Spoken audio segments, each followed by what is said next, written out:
अच्छा, last lecture में अपन लोगों ने फलन देखा था, तो फलन के अंदर मैंने आपको लास्ट लेक्चर में वेविकर मेथड सिखा दिया था। ठीक है, याद है सबको अच्छे से? एक तो मैंने वेविकर मेथड सिखाया था और मैंने आपको डोमेन निकालना सिखाया था। डोमेन के मैंने 3 रूल सिखाए थे। एक तो 1/, हर वाला की हर जीरो नहीं हो सकता। ठीक है। अच्छा, दूसरा मैंने आपको बताया था कि अंडर रूट के अंदर कुछ भी हो तो क्या करना है। ठीक। तीसरा मैंने बताया था आपको कि 2 या 2 से ज्यादा फलन जुड़ रहे हो, घट रहे हो, मल्टीप्लाई हो रहे हो या डिवाइड हो रहे हो तो क्या करना है। तो 2 या 2 से ज्यादा फलन जुड़ रहे हो, घट रहे हो, मल्टीप्लाई हो रहे हो, डिवाइड हो रहे हो तो अपने क्या करना है। राइट। ये सारी चीजें मैं ऑलरेडी आपको एक्सप्लेन कर चुका हूँ। ठीक। अच्छा, इसके बाद मैंने कुछ क्वेश्चंस आपको करा दिए थे, रूट के ऊपर भी कराए थे, सब पे मैंने क्वेश्चंस आपको कराए हैं। राइट है। चलो आज हम आगे बढ़ेंगे, है ना। आगे बढ़ते हैं तो हम आगे क्या करेंगे, इस पे कुछ और जो क्वेश्चंस हमें लेने हैं तो उन क्वेश्चंस की हम बात करेंगे आगे, है ना। अच्छा, ओके। और लास्ट लेक्चर में मैंने आपको जो क्वेश्चंस कराए थे डोमेन के, वो डोमेन के जो क्वेश्चन थे उसमें मैंने रूट वाले क्वेश्चंस भी लिए थे, है ना। पावर 1/3 वाले भी लिए थे, है ना। और फिर मैंने आई थिंक मैंने आपके सब टाइप के क्वेश्चंस आपके ऑलमोस्ट ले चुका हूँ। रूल पर भी मैंने क्वेश्चंस ले लिए थे। ठीक। अभी इसी को हम आगे बढ़ाएंगे, है ना। अभी इसको हम कुछ क्या करेंगे, आगे बढ़ाएंगे। राइट। अच्छा, जब मैंने आपको वेविकर मेथड पढ़ाया था ना, तो वेविकर मेथड पर मैंने बेस्ड ग्राफ आपको नहीं बताए थे। ठीक है, तो आप लिख लीजिए वेविकर पर आधारित ग्राफ।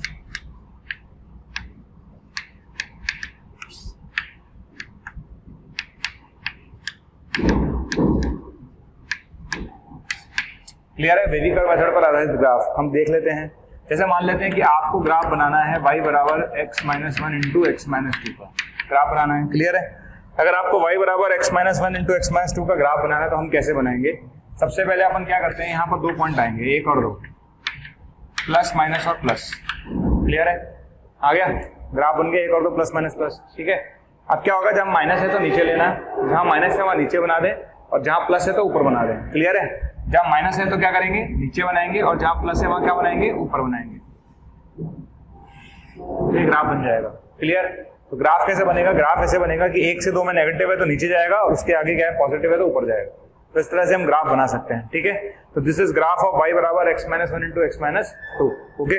और देखिए आप एग्जाम्पल, जैसे आपको ग्राफ बनाना है x-1, x-2 और x-3 का। ठीक है। इसका ग्राफ कैसे बनाएंगे, कितने पॉइंट मिलेंगे आपको, 3, 1, 2 और 3, प्लस माइनस प्लस और माइनस। आ गया, श्योर है, 1 2 3 आ गया। आप ग्राफ कैसे बनाएंगे, 1 से 2 में प्लस है तो ऊपर, 2 से 3 में माइनस है तो नीचे, फिर प्लस है तो ऊपर और माइनस है तो नीचे। क्लियर। माइनस है तो नीचे, 1 से 2 में प्लस है तो ऊपर, 2 से 3 में माइनस है तो नीचे, फिर ऊपर। राइट। तो इस तरह से आप ग्राफ बना सकते हैं। ओके। लेकिन ये जो अप्रोच आप देख रहे हो ना, ये काम चला हुआ अप्रोच है। आप सोचो इससे दुनिया का हर ग्राफ बना लूंगा, ऐसा नहीं होगा। आप ये ग्राफ इसलिए बना पा रहे हो क्योंकि इस ग्राफ ये जो फंडा हम लगा रहे हैं ना, ये वाला फंडा हम तभी लगाएं जब गुणनखंड रेखीय फॉर्म में हो। किस फॉर्म में हो, रेखीय फॉर्म में हो। और मतलब रेखीय का मतलब है पावर में 2 3 4 ना हो तो अच्छा है, पावर में 2 3 4 ना हो तो हम इस फॉर्म का यूज करें। और दूसरी बात, ये टर्म्स अपॉन में नहीं होनी चाहिए, सीधी मल्टीप्लाई होनी चाहिए। अगर ये टर्म्स मल्टीप्लाई हो रही हैं और रेखीय हैं तो हम ये फंडा लगा सकते हैं। जैसे मान लो आप मुझसे बोलते हो कि सर एक काम करिए, y बराबर x³ माइनस x का ग्राफ बनाइए, तो मैं बना लूंगा, कोई दिक्कत नहीं है। कैसे बनाऊंगा, सबसे पहले मैं क्या करूंगा, x कॉमन ले लूंगा, x+1 इंटू x-1 लिख लिया। ये लिखने के बाद मुझे इसका ग्राफ बनाना है। तो ग्राफ कैसे बनाऊंगा मैं इसका ग्राफ बनाने के लिए। ठीक है। कितने पॉइंट मिलेंगे मुझे यहाँ से, 3। कौन कौन से मिलेंगे, -1 0 और 1, प्लस माइनस प्लस और माइनस। श्योर। अच्छा, प्लस है तो ऊपर, माइनस है तो नीचे, प्लस है तो ऊपर, माइनस है तो नीचे। बन गया ग्राफ। इस तरह से अपन x³ माइनस x का ग्राफ बना सकते हैं। समझ में आ गया सबको कैसे ग्राफ बनाना है। क्लियर है। ठीक है। ओके। अच्छा, मैं आपको एक बात और क्लियर कर दूं, इस अप्रोच से आप इसके ग्राफ ना बनाएं, x-1/x-2, इस टाइप के क्वेश्चन के ग्राफ ना बनाएं। क्लियर है। या फिर आप इस टाइप के क्वेश्चन के ग्राफ ना बनाएं, x-1 x-2 का स्क्वायर, x-3 का क्यूब, है ना। इस टाइप के ग्राफ इससे ना बनाए आप। ओके। अगर रेखीय गुणनखंड है और पावर सिंगल सिंगल है, मल्टीप्लाई हो रहे हैं, तो आप आराम से ग्राफ बनाएं, अदरवाइज फिर आप इस अप्रोच का यूज ना करें। क्लियर। और छोटे छोटे 1-2 एग्जांपल और ले लेता हूं मैं, है ना। 1-2 एग्जांपल्स और ले लेता हूं। देखिए, जैसे मेरे पास आ गया x-1, x-2, x-3 और 4-x आ गया। ये आने के बाद क्या करेंगे, इस पूरे में से माइनस कॉमन ले लो। क्या कॉमन ले लो, माइनस। अच्छा, माइनस कॉमन क्यों लिया, क्योंकि मैं पहले ही बोल चुका हूं कि x का गुणांक पॉजिटिव होना चाहिए। ये बात मैंने शुरू में बोली थी कि जब भी हम वेविकर मेथड लगाएं तो x का गुणांक पॉजिटिव होना चाहिए। चूंकि यहाँ पर नेगेटिव था इसलिए मैंने माइनस कॉमन ले लिया। अब मैं इसका साइन डायग्राम बनाऊंगा। कितने पॉइंट मिलेंगे? 4, 1 2 3 और 4। क्लियर है? साइन डायग्राम कहां से स्टार्ट होगा? माइनस से स्टार्ट होगा। पूरे के आगे माइनस लगा हुआ है और पूरे के आगे माइनस लगा हुआ है तो कहां से स्टार्ट होगा? माइनस से, फिर प्लस, फिर माइनस, फिर प्लस और फिर माइनस। क्लियर है?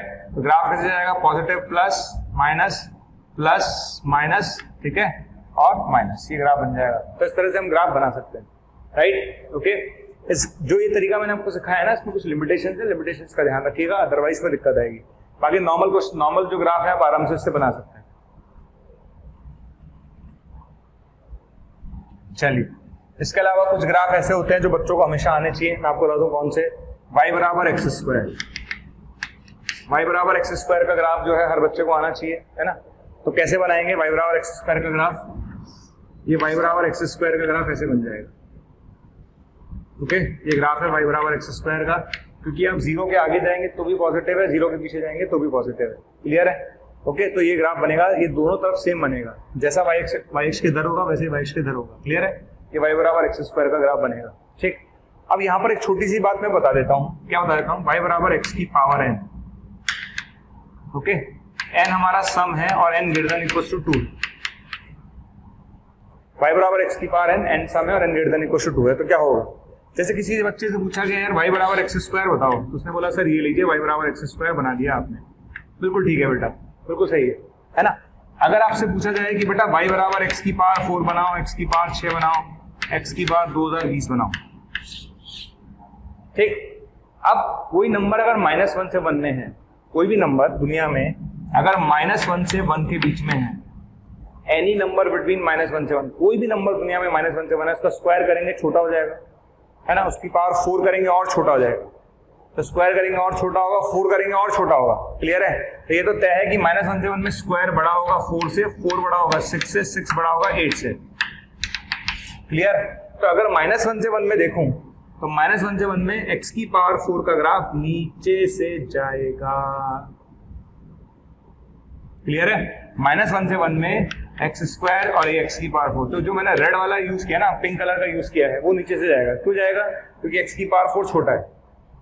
तो -1 से 1 में कोई भी नंबर में ले लूं, उसकी पावर 4 छोटी आएगी एक्स स्क्वायर के कंपैरेटिवली, और जो छोटी आएगी उसका ग्राफ नीचे आएगा, इसलिए x की पावर 4 का ग्राफ नीचे आ रहा है, राइट? अच्छा, अब आगे क्या होगा? अब आप 1 से बड़ा नंबर लो, कोई भी नंबर जो दुनिया में 1 से बड़ा हो या -1 से छोटा हो, 1 से बड़ा या -1 से छोटा हो, उसकी पावर 4 ज्यादा होगी स्क्वायर से। कोई भी नंबर ले लो आप, उसकी पावर 4 जो होगी उस स्क्वायर से ज्यादा होगी, इसलिए -1 से 1 में के बाद जब आप आगे जाएंगे तो ये ग्राफ ऊपर निकल जाएगा। ओके, ये ग्राफ ऊपर निकल जाएगा, यानी इसकी वैल्यू ज्यादा हो जाएगी। तो उसके आगे हम कहीं भी जाएंगे, 1 के आगे कहीं भी जाएं या -1 के पीछे कहीं भी जाएं, ये ग्राफ ऊपर रहेगा और ये वाला ग्राफ नीचे रहेगा। क्लियर? समझ में आ गया मैंने कैसे बनाया? ये एक्स स्क्वायर का ग्राफ था, बिल्कुल है सर ग्राफ, ठीक है। -1 से 1 में ये ग्राफ नीचे रहेगा। कौन सा वाला ग्राफ? x की पावर 4 का, लेकिन 1 के आगे या -1 के पीछे x की पावर 4 एक्स स्क्वायर से बड़ा हो जाएगा। क्लियर? अच्छा, जिस बच्चे ने x की पावर 4 बना लिया वो x की पावर 6 भी बना सकता है। तो मेरे ख्याल से आप सीख गए होंगे x की पावर 6 कैसे बनाना है। अगर आपको x की पावर 6 बनाना है तो बहुत आराम से आप बना सकते हैं। x की पावर 6 में क्या होगा? ये जो ग्राफ देख रहे हैं, -1 से 1 में और नीचे चला जाएगा ये। क्लियर? उसके बाद आगे ऊपर चला जाएगा। क्लियर है? तो आपको दिख गया होगा ये जो है ना, ये वाला x की पावर 6 है, ये x की पावर 4 और ये x स्क्वायर है। x स्क्वायर, x4, x6 ऐसे ग्राफ बनता जाएगा। क्लियर है? ठीक, -1 से 1 में नीचे जाएगा और -1 के आगे ऊपर बढ़ता जाएगा।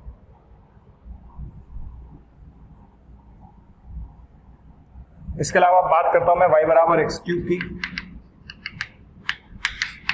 देखिए y बराबर एक्स क्यूब क्या है? 0 के दोनों तरफ चेंज आएगा, 0 के आगे लेंगे तो पॉजिटिव है, 0 के पीछे लेंगे तो नेगेटिव है। क्लियर? तो y बराबर एक्स क्यूब का जो ग्राफ होता है वो ऐसे होता है। ओके, y बराबर एक्स क्यूब का जो ग्राफ होता है वो कुछ ऐसा होगा, है ना? This is the graph of y बराबर एक्स क्यूब। ये y बराबर एक्स क्यूब का ग्राफ है, आपको दिख रहा होगा, ठीक है? This is graph of y बराबर एक्स क्यूब, राइट? अच्छा, यहाँ तक मुझे लगता नहीं कोई तकलीफ है किसी भी तरह की। ये y बराबर एक्स क्यूब का ग्राफ है। अच्छा, अगर आपसे इसकी रेंज पूछी जाए, इसका परिसर पूछा जाए, क्या पूछा जाए? इसका परिसर पूछा जाए, यानी रेंज पूछी जाए। रेंज मैंने बताया था, रेंज होता है मिनिमम से मैक्सिमम वैल्यू। रेंज क्या होता है? मिनिमम से मैक्सिमम वैल्यू, राइट। तो इसकी मिनिमम वैल्यू कितनी है? माइनस अनंत, नीचे जा रहा है, और मैक्सिमम वैल्यू कितनी है? प्लस अनंत। तो मिनिमम वैल्यू माइनस अनंत है, मैक्सिमम वैल्यू प्लस अनंत है, तो इसकी रेंज क्या होगी? माइनस अनंत से प्लस अनंत के बीच में होगी। क्लियर? समझ आ गया? तो चूंकि ऊपर प्लस अनंत जा रहा है, नीचे माइनस अनंत जा रहा है, तो इसकी रेंज होगी माइनस अनंत से प्लस अनंत। अच्छा, प्रांत हम x का कोई भी मान ले सकते हैं, तो प्रांत क्या होगा? r। भाई प्रांत क्या होता है? x के सभी संभव मान, तो प्रांत कुछ भी ले लो आप, x की वैल्यू कोई फर्क नहीं पड़ रहा, तो उसका प्रांत कितना होगा? r। क्लियर? अच्छा, यहीं पर अगर मैं आपसे बोलूं ग्राफ ऑफ y बराबर x की पावर n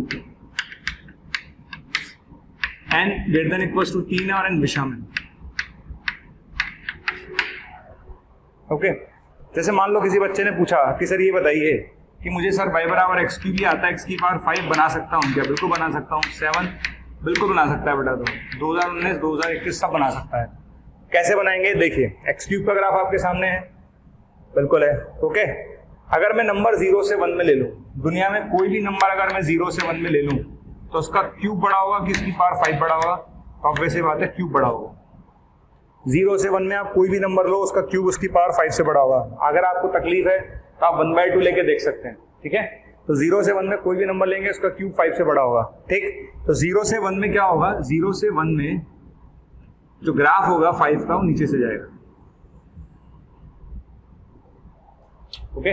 बिल्कुल क्लियर फंडा रखेंगे कि 0 से 1 में कोई भी नंबर लूंगा, 5 छोटा होगा डेफिनेटली, लेकिन 1 के आगे ये ऊपर चला जाएगा। श्योर? 1 से बड़ा कुछ भी लोगे तो 5 बड़ा हो जाएगा, ठीक है। अगर मैं 1 से बड़ा कोई भी नंबर लूंगा तो 5 क्यूब से बड़ा हो जाएगा 100%, कोई तकलीफ ही नहीं है सर किसी भी हालत में, राइट। अब इधर आ जाइए, -1 से 0 में आ जाइए, ठीक। -1 से आप 0 में कोई भी नंबर लेंगे, नेगेटिव साइड पर हो आप, -1 से 0 में अगर आप कोई भी नंबर लेंगे, चूंकि आप नेगेटिव साइड पर हो, तो 5 बड़ा होगा क्यूब से। किसी को भी तकलीफ हो, कोई भी नंबर लेके चेक कर सकता है। -1 से 0 में चेक करना है तो हाफ ले ले माइनस का, खत्म हो जाएगा चेक। किसी बच्चे के दिमाग में आ रहा है और मैं क्या लेके चेक करूं, -1/2 ले लेना, कहां तकलीफ आ रही है, चेक कर ले, पता चल जाएगा। तो -1 से 0 में 5 बड़ा होगा क्यूब से, इसलिए x की पावर 5 का ग्राफ ऊपर बनेगा, और -1 पे जाके बराबर हो जाएगा, फिर ऐसे निकल जाएगा। तो ये ग्राफ है, क्लियर। तो ये ग्राफ जब देख रहे हैं ना, ये किसका ग्राफ है? ये x की पावर 5 का ग्राफ है, ये x क्यूब का ग्राफ है, ठीक। एक बात ईमानदारी से बताऊं, जिस बच्चे को क्यूब आ गया, 5 आ गया, वो x की पावर 2019 भी बना लेगा, कोई तकलीफ नहीं है। क्या तकलीफ है बताओ? 2019 बनाना है, 2019 यहाँ से जाएगा नीचे से, ये ऐसे जाके ऐसे चला जाएगा, और ऐसे जाके ऐसे चला जाएगा। इस तरह से ग्राफ बना सकते हैं, राइट। तो ये हमारे पास ग्राफ थे y बराबर x क्यूब का, x की पावर 5 का, x की पावर 7 का। देखिए, इसके बाद आता है y बराबर √x। किसका आता है? y बराबर √x। देखिए, y² बराबर x हम सबने पढ़ा है सबने, y² बराबर x, y² बराबर x हम सबने पढ़ा है, ये परवलय होता है, और ये आपको लास्ट 11th क्लास में पढ़ाया गया होगा। y² बराबर x, ओके, ये y² बराबर x है, जिसे परवलय। श्योर? ये सब सर ये हमें लास्ट में पढ़ाया गया था, बिल्कुल पढ़ाया गया था, बिल्कुल 100% पढ़ाया गया होगा। अगर मैं y² इक्वल टू x में से जब स्क्वायर हटाऊंगा तो क्या आएगा? ±√x आएगा। क्या आएगा? ±√x। अब आप समझना जो मैं कहना चाह रहा हूं। अगर आपसे बोले कि y बराबर √x बनाओ, क्या बनाओ? y बराबर √x बनाओ। अगर कोई आपसे बोले कि y बराबर √x बनाओ, ठीक है, तो y बराबर √x, चूंकि रूट, एक पॉइंट और बता देता हूं, रूट के बाहर आने वाली टर्म या तो पॉजिटिव होगी या 0 होगी, नेगेटिव कभी नहीं होगी। रूट के बाहर आने वाली टर्म हमेशा पॉजिटिव होगी या 0 होगी, कभी नेगेटिव नहीं होगी। एक बहुत छोटा सा और बहुत फेमस एग्जांपल, √4 कितना होता है? मैं तो हर साल पूछता हूँ क्लास में बच्चों से, और आप बिलीव करो √4 से पहली क्लास में पूछा जाता है ना, तो मैक्सिमम बच्चे हाथ खड़े करते हैं +-2। अरे भैया, ओनली +2, +-2 का तो कोई लॉजिक ही नहीं है किसी भी तरह का, क्लियर। अब बच्चे के दिमाग में आएगा, सर ये क्या बात हुई, है ना, ये बात तो सर हम तो बचपन से पढ़ रहे हैं, सर हमने तो ये पढ़ा था बचपन में कि x² बराबर 4, तो x बराबर +-2, ये पढ़ा था, बिल्कुल ठीक है। हम कब मना कर रहे हैं? एग्रीड है ना, मैं मना थोड़ा ना कर रहा हूँ, सही है। फिर कैसे सही है सर?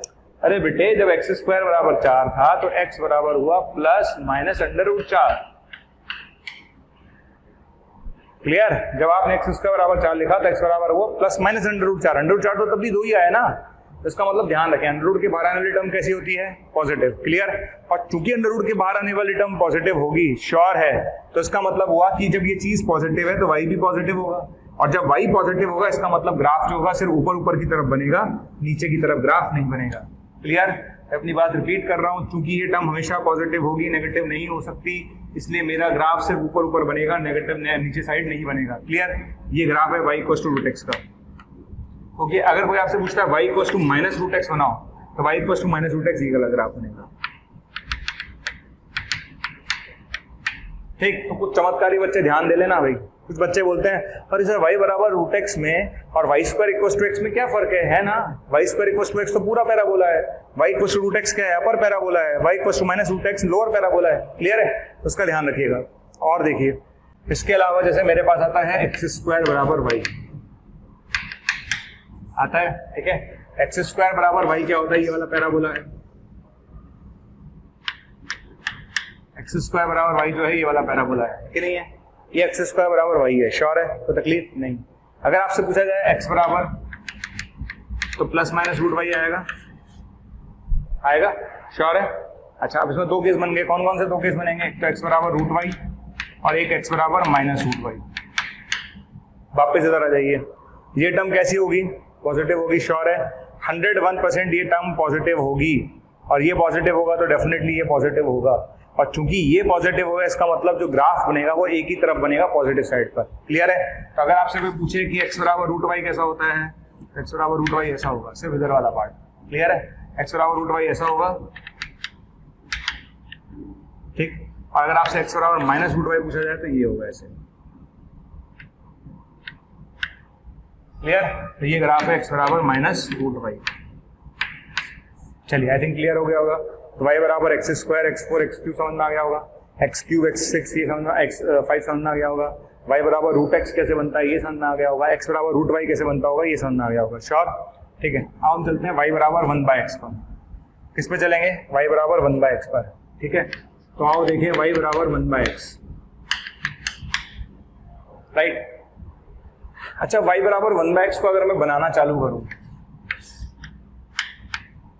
आप खुद ही सोचिएगा, छोटा सा पॉइंट, बिल्कुल जस्ट छोटा सा पॉइंट, जस्ट मैं जीरो के जस्ट आगे खड़ा हूं, जीरो के जस्ट आगे खड़ा हूं, मैं जीरो प्लस पे खड़ा हूं, जीरो के जस्ट आगे, तो ये चीज किसको अप्रोच करेगी, अनंत को, 1/0 प्लस प्लस अनंत को अप्रोच करेगी, क्लियर है।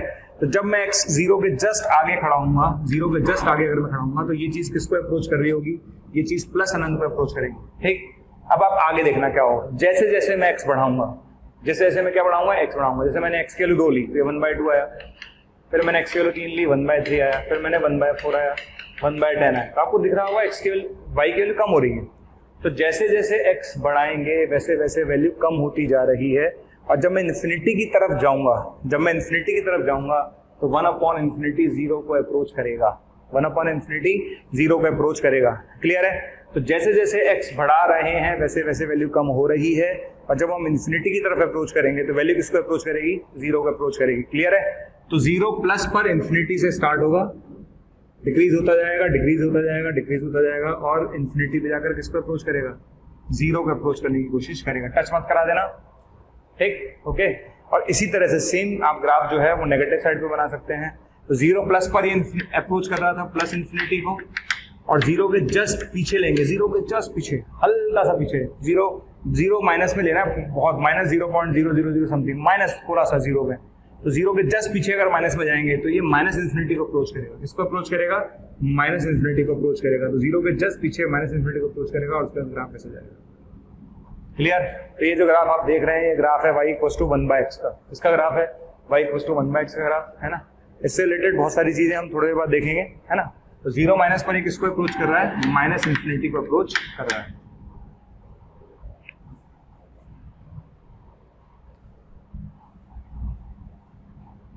ओके, अच्छा, y इक्वल्स टू 1/x के बारे में मैं एक चीज लिखना भूल गया। y इक्वल्स टू 1/x का अगर आप प्रांत बोलेंगे, प्रांत आपको दिख गया होगा, प्रांत क्या होगा, r0 या r-0, ओके।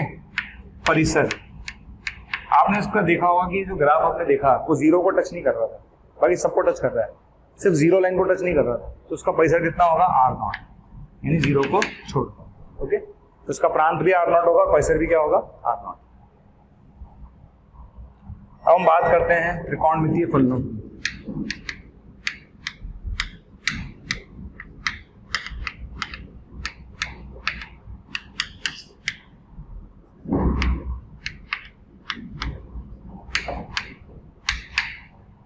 ठीक है, लेकिन त्रिकोणमितीय फलनों का ग्राफ में मैं जा रहा हूँ। वैसे तो अगर मैं त्रिकोणमितीय फलन नहीं भी पढ़ा हूँ तो 11th क्लास में मेरे ख्याल से बहुत रेयर बच्चे ऐसे होते हैं जो ट्रिग्नोमेट्री का ग्राफ पढ़कर नहीं आते। ठीक, ऑलमोस्ट हर बच्चा ट्रिग्नोमेट्री का ग्राफ पढ़कर आता है, उसे आता भी होगा।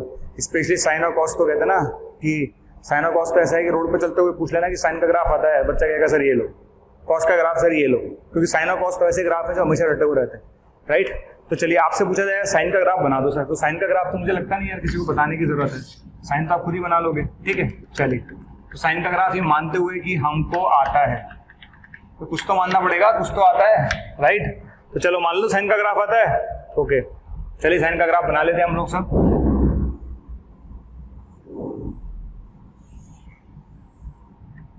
ये साइन का ग्राफ है, किसका ग्राफ है, ये साइन का ग्राफ है। ठीक है, मेरे ख्याल से फिर बोल रहा हूँ कोई ऐसा बच्चा नहीं जो नहीं जानता हो कैसे बनता है, सब आपको पढ़कर आते हैं आप लोग। ये साइन एक्स का ग्राफ है। ठीक, चलिए ओके, ये वैल्यू कौन सी है 1, ये वैल्यू कौन सी है -1। ठीक, ये ग्राफ ऐसे नहीं आगे तक जाएगा, है ना, चलता हो जाएगा, ये ऐसे जाता जाएगा, ये ग्राफ ऐसे चलता हो जाएगा। क्लियर, ये ग्राफ बन गया आपका, बन गया ना सबका। ठीक है, अच्छा ग्राफ बनने के बाद क्या होगा, आपसे पूछा जाएगा भैया इसका प्रांत क्या है। तो मेरे को लगता नहीं एक्स का ऐसा कोई मान है साइन एक्स में जिस पर ये अनंत बन जाए, ऐसा कोई मान ही नहीं है। जिस पर ये काल्पनिक बन जाए ऐसा कोई मान ही नहीं है, या किसी पर निर्धारित रूप बन जाए ऐसा कोई मान ही नहीं है। तो एक्स का ऐसा कोई मान ही नहीं है जो आपको तकलीफ दे रहा हो। और जब ऐसा कोई मान नहीं तो इसका मतलब प्रांत कितना हुआ, इसका प्रांत r हो गया। क्लियर, तो इसका प्रांत क्या होगा, r होगा। परिसर हम सब जानते हैं, इसकी मिनिमम वैल्यू -1 होती है और मैक्सिमम वैल्यू +1 होती है। तो मिनिमम वैल्यू -1, मैक्सिमम वैल्यू +1। तो परिसर कितना हो गया, -1 से। ठीक है, इसमें एक टर्म होती है परिबद्ध फलन, बाउंडेड फंक्शन। देखिए अगर कोई फलन दो लिमिट्स के बीच में रहता है, दो फाइनाइट लिमिट्स के बीच में रहता है, तो उसे हम बोलते हैं परिबद्ध फलन। जैसे शादीशुदा लोग होते हैं ना बेचारे, अब शादीशुदा लोगों की जिंदगी क्या होती है, कोचिंग से घर और घर से कोचिंग, तो उनकी जिंदगी जो है दो लिमिट्स के बीच में ढक गई है। बेचारा कोचिंग से घर, घर से कोचिंग जा रहा है। ऐसे साइन एक्स है, साइन एक्स जिंदगी भर -1 से 1 के बीच में रहेगा। तो यदि कोई फलन जो है पर्टिकुलर दो फाइनाइट लिमिट्स के बीच में एग्जिस्ट कर रहा है, इसका मतलब है कि वो कैसा है, बाउंडेड है, यानी परिबद्ध है। तो चूंकि इसका मान हमेशा -1 से 1 होगा, तो कैसा फलन है ये परिबद्ध फलन। क्लियर, कभी भी शादीशुदा लोगों को देखो समझ जाओ भैया ये बाउंडेड फंक्शन है। क्लियर है। अच्छा इसमें एक टर्म आती है आवर्ती फलन। आवर्ती फलन क्या होता है ये आपको मैं समझाऊंगा। आवर्ती फलन का मतलब जो बार बार रिपीट होते हैं। क्लियर, ये फलन बार बार रिपीट होगा, यस होगा, बार बार रिपीट होता जाएगा, तो ये एक आवर्ती फलन है। क्या है ये, एक आवर्ती फलन है। क्यों है, क्योंकि ये बार बार रिपीट होगा। इसके अलावा ये विषम फलन है। विषम फलन क्या होता है ये मैं आपको डिटेल में पढ़ाऊंगा बाद में, और फिलहाल आप लिख लीजिएगा। ठीक, तो ये बाउंडेड फंक्शन है, आवर्ती फलन है, विषम फलन है, प्रांत इसका ये है और परिसर इसका ये है। ठीक, अच्छा साइन एक्स के बाद अब मैं बात करूंगा किसकी, कॉसेक एक्स की। किसकी बात करूंगा, कॉसेक एक्स की। राइट, अच्छा कॉसेक एक्स का ग्राफ मैं कैसे बनाऊंगा देखते हैं। अब मैं बना रहा हूं कॉसेक एक्स का ग्राफ।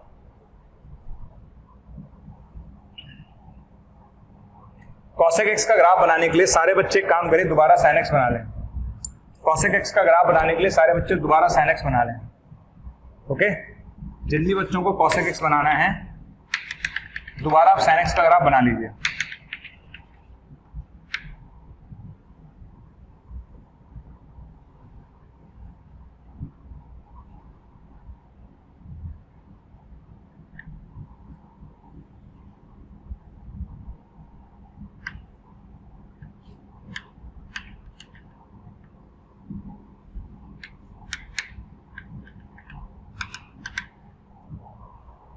ये किसका ग्राफ है, साइन एक्स का। राइट, ठीक है, अब मुझे कॉसेक एक्स बनाना है। क्या बनाना है, कॉसेक एक्स। तो जैसा मैं सिखा रहा हूं वैसे याद रखिएगा।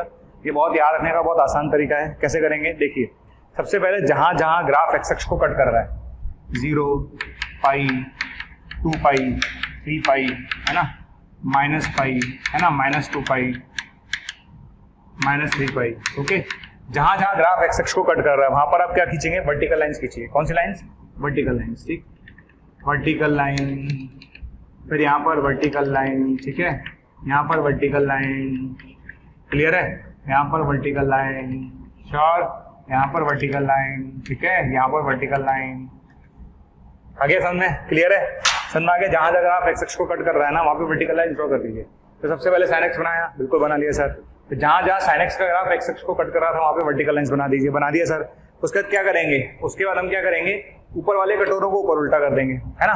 तो ये ऊपर वाला जो कटोरा देखना ना, ये इस कटोरे को ऊपर ही उल्टा कर दो, राइट। इसको हम ऊपर वाले को ऊपर उल्टा कर देंगे कि आपको 1/sin x बनाना है, क्लियर।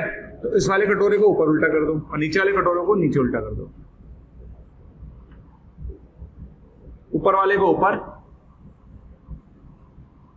क्लियर, नीचे वाले को नीचे, ऊपर वाले को ऊपर और नीचे वाले को नीचे, ठीक है। तो जो कलर्ड वाला है ना, कलर्ड वाला जो मार्कर है, ठीक है, ये जो ग्राफ आपको दिख रहा है, ये वाला दिख रहा है ऊपर वाला ग्राफ, ये है ना, ये जो दिख रहा है ना कलर्ड वाला ग्राफ, ये किसका ग्राफ है? ये cosec x का ग्राफ है। किसका ग्राफ है? cosec x का, ठीक। अच्छा, मैं आपको सही बताऊं ना, तो मैं बचपन में हमेशा ऐसे ही याद रखता था और इसमें कभी दिक्कत भी नहीं आती। कभी भी cosec x बनाना हो तो सबसे पहले sin x बना लो, मस्त हो गया, बना लिया। sin x बनाने के बाद ऊपर वाले जो कटोरे टाइप के हैं उनको ऊपर वाला उल्टा कर दो और नीचे वाले जो कटोरे हैं उनको नीचे उल्टा कर दो, क्लियर। अच्छा, एक चीज और दिख रही होगी, ये कौन सी लाइन है? ये 1 लाइन है। ये कौन सी लाइन है? ये -1 लाइन है, बिल्कुल दिख रही है आपको, ठीक है। तो आपको दिख रहा होगा कि जो cosec x का ग्राफ है, ये जो cosec x का ग्राफ है इस 1 लाइन या 1 लाइन के ऊपर है, ठीक है। इस cosec x का जो ग्राफ है या तो इस 1 लाइन के या 1 लाइन के ऊपर है, दिख रहा होगा आपको, या फिर इस -1 लाइन या -1 लाइन के नीचे, राइट। तो cosec x का जो ग्राफ है 1 लाइन या 1 लाइन के ऊपर है, या -1 लाइन या -1 लाइन के नीचे है, क्लियर। तो एक बात तो तय है, क्या तय है कि एक बात तो मैं बोल सकता हूं कि cosec x का जो परिसर होगा वो क्या होगा? 1 या 1 से बड़ा होगा। cosec x का जो परिसर होगा 1 या 1 से बड़ा होगा। cosec x का परिसर या तो -1 या -1 से छोटा होगा या 1 या 1 से बड़ा होगा, क्लियर है। समझ आगे सबको? मैंने क्या किया भैया, आप देख लो ना, इस 1 लाइन के ऊपर जा रहा है और -1 लाइन के नीचे जा रहा है, क्लियर। तो -1 से छोटा या 1 से बड़ा होगा। प्रांत की अगर बात करें, प्रांत होगा इसका r-n पाई, क्लियर। आपको लग रहा होगा सर कैसे लिख दिया आपने? अरे भाई, प्रांत में हम उन बिंदुओं को शामिल नहीं करते, इस पे अनंत आ जाता है। तो cosec 0 जो अनंत पे अप्रोच करता है, cosec पाई अनंत पे अप्रोच करता है, कैसे करता है? cosec x बराबर होता है 1/sin x। cosec x बराबर क्या होता है? 1/sin x। अगर किसी को दिक्कत है कि सर आपने cosec x का प्रांत कैसे लिखा, तो बेटा cosec x को लिख ले तू 1/sin x। कहाँ तकलीफ आ रही है बेटा? हर 0 नहीं हो सकता, sin x 0 नहीं हो सकता, यानी x का मान n पाई नहीं हो सकता। श्योर? ये बात समझ में आ गई होगी कि त्रिकोणमितीय फलनों के अगर हम ग्राफ की बात करें तो त्रिकोणमितीय फलनों में जो अगर हम cosec x की बात करें तो cosec x का जो प्रांत होता है वो होता है r-n पाई। परिसर मैंने आपको समझाई दिया, ठीक। रही बात आवर्ती की, क्योंकि ये फलन बार बार रिपीट हो रहा है इसलिए आवर्ती है, लिख ले यहाँ बड़ा बड़ा। कैसा फलन है? आवर्ती है, क्योंकि ये बार बार रिपीट हो रहा है, ठीक है। ये विषम फलन है, कैसे आपको दिख रहा होगा, ओके। विषम फलन के बारे में शायद मैंने अब तक बताया नहीं है, ठीक। अच्छा, चूंकि ये फलन अनंत पर चला गया, कोई भी फलन अनंत या -अनंत पर चला जाता है तो वो अनबाउंडेड होता है। तो अनबाउंडेड का मतलब है, बैचलर लोगों को देखो, बैचलर का मतलब घर जा रहे हैं, नहीं जा रहे हैं, रात को कहीं भी सो गए, 2 बजे तक पढ़ रहे हैं, 3 बजे तक पढ़ रहे हैं, 4 बजे तक पढ़ रहे हैं तो पढ़ रहे हैं, नहीं पढ़ रहे तो नहीं पढ़ रहे, कोई बाउंड्री नहीं है आपके पास, कोई कंडीशन ही नहीं है बेसिकली। तो जब भी बैचलर लोगों को देखो समझ जाओ अनबाउंडेड है, और जब भी शादीशुदा लोगों को देखो तो समझ जाओ बाउंडेड है, क्लियर। तो अनबाउंडेड का मतलब जिसकी कोई बाउंड्री नहीं है। तो अगर कोई फलन अनंत या -अनंत की तरफ चला गया, इसका मतलब कैसा है? अनबाउंडेड। कैसा है? अनबाउंडेड, क्लियर है। तो ये फलन कैसा है? अपरिबद्ध फलन है। कैसा फलन है? अपरिबद्ध। तो आई थिंक क्लियर हो गया होगा किस तरह से हमने ग्राफ बनाया। ये ग्राफ था cosec x का।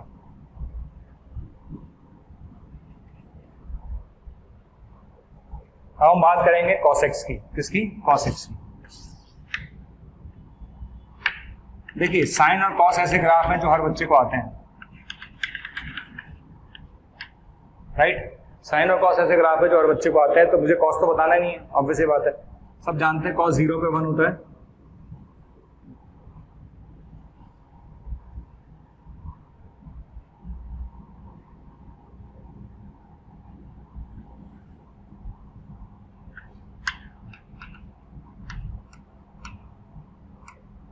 ये कॉस का ग्राफ है ना, ऐसे चलता जाएगा इनफाइनाइट तक, है ना, ऐसे प्लस इनफाइनाइट तक चलता जाएगा, ऐसे माइनस इनफाइनाइट तक चलता जाएगा। ये कॉस का ग्राफ है, ठीक। चलिए इसमें एक सबसे बड़ी गड़बड़ जो कुछ लोग करते हैं, मैं बता दूं आपको, बच्चों से पूछा जाए कि बेटा ये पॉइंट क्या है, तो मैक्सिमम बच्चे बोलते हैं सर ये पाई है, ये पापा बाई 2 यानी पाई बाई 2 है, ये 3 पाई बाई 2 है, ये 5 पाई बाई 2 है, ये 2 पाई है, ठीक है, ये पाई है, ये 0 है, ये माइनस पाई बाई 2 है, ये माइनस 3 पाई बाई 2 है, ये माइनस पाई है, ये माइनस 2 पाई। समझ आ गया? तो इस तरह से ग्राफ बन जाएगा, है ना। अच्छा, कॉस के बारे में मुझे ज्यादा बताने की जरूरत नहीं, कॉस और साइन में ऑलमोस्ट सिमिलरिटी है, मतलब प्रांत वाइज देखा जाए तो, पैसर वाइज देखा जाए तो ये भी कभी अनंत नहीं बनेगा, है ना। तो जब कभी अनंत नहीं बनेगा तो प्रांत कितना हो गया सर इसका? प्रांत हो गया आर, बिल्कुल ठीक है। पैसर क्या होगा इसका? पैसर हो गया सर -171, बिल्कुल ठीक है, ओके। प्रांत आर हो गया, पैसर -171 हो गया, ठीक है। अच्छा, कैसा फलन है ये? सम फलन है। सम फलन कैसा है ये सब मैं आपको समझाऊंगा बाद में। ये सम फलन है, कैसे है मैं आपको ऑलरेडी बाद में समझाऊंगा, ठीक। आवर्ती फलन क्यों है? क्योंकि ये बार बार रिपीट हो रहा है। कैसे क्यों हो रहा है? कोई फलन अगर बार बार रिपीट होता है तो वो आवर्ती फलन कहलाता है। क्या कहलाता है? आवर्ती फलन, ठीक।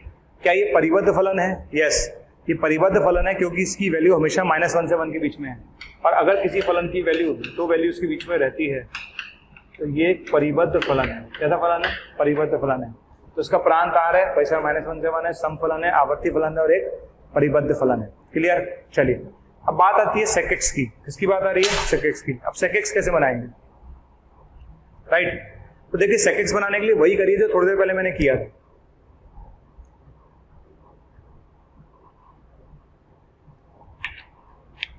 क्या करेंगे आप? अगर मुझे सेकेक्स बनाना है तो सबसे पहले देखिए वापस वही तरीका सिखा रहा हूं मैं आपको। क्या करेंगे? जहां जहां जहां जहां मैंने एक्स अक्ष को काट रहा है, वर्टिकल लाइंस। कौन सी लाइंस? वर्टिकल लाइंस, ठीक है। कौन सी लाइंस? Vertical lines. क्लियर है? कौन सी लाइन? Vertical line. ठीक है, कौन सी लाइंस है? वर्टिकल लाइंस, ठीक है। ये कौन सी लाइन है? Vertical line. बन गया, ठीक है। ये करने के बाद क्या करेंगे? कुछ नहीं करना, सिंपल है। जो कटोरे ऊपर थे ऊपर उल्टा कर दो, ऊपर वालों को ऊपर उल्टा करो, ठीक है। तो इस कटोरे को ऊपर वाले को ऊपर उल्टा कर दीजिए। क्लियर? नीचे वाले कटोरे को नीचे उल्टा कर दीजिए। टच मत करा देना इस लाइन को, ठीक है। ऊपर वाले कटोरे को ऊपर उल्टा कर दीजिए, ठीक है। ऊपर वाले कटोरे को ऊपर उल्टा कर दीजिए और नीचे वाले कटोरे को नीचे उल्टा कर दीजिए। ये ग्राफ बन जाएगा। क्लियर है? तो आपको ग्राफ दिख गया होगा। जो कलर वाला मार्कर से ग्राफ है ना, ये ध्यान रखना भैया, डिफरेंशिएट कर लेना। कलर वाला जो ग्राफ है ना वो सेकेक्स का है, ओके। तो कलर वाला ग्राफ सेकेक्स का। और एक बात आपको दिख गई होगी कि जो काम हमने साइन एक्स में किया, कॉसेक एक्स में किया था, वही काम हमने सेक एक्स में किया है। क्लियर? तो एक बात तो तय है कि आपको ये भी दिख रहा होगा कि जो ग्राफ आपको दिख रहा है ना, ये 1 या 1 के ऊपर है या -1 या -1 के नीचे है। क्लियर? ये ग्राफ 1 या 1 के ऊपर है, -1 या -1 के नीचे है। क्लियर? तो पैसर क्या होगा इसका? पैसर क्या होगा? -अनंत से -1 यूनियन 1 से अनंत। पैसर क्या होगा? -अनंत से -1 यूनियन 1 से अनंत, ठीक है।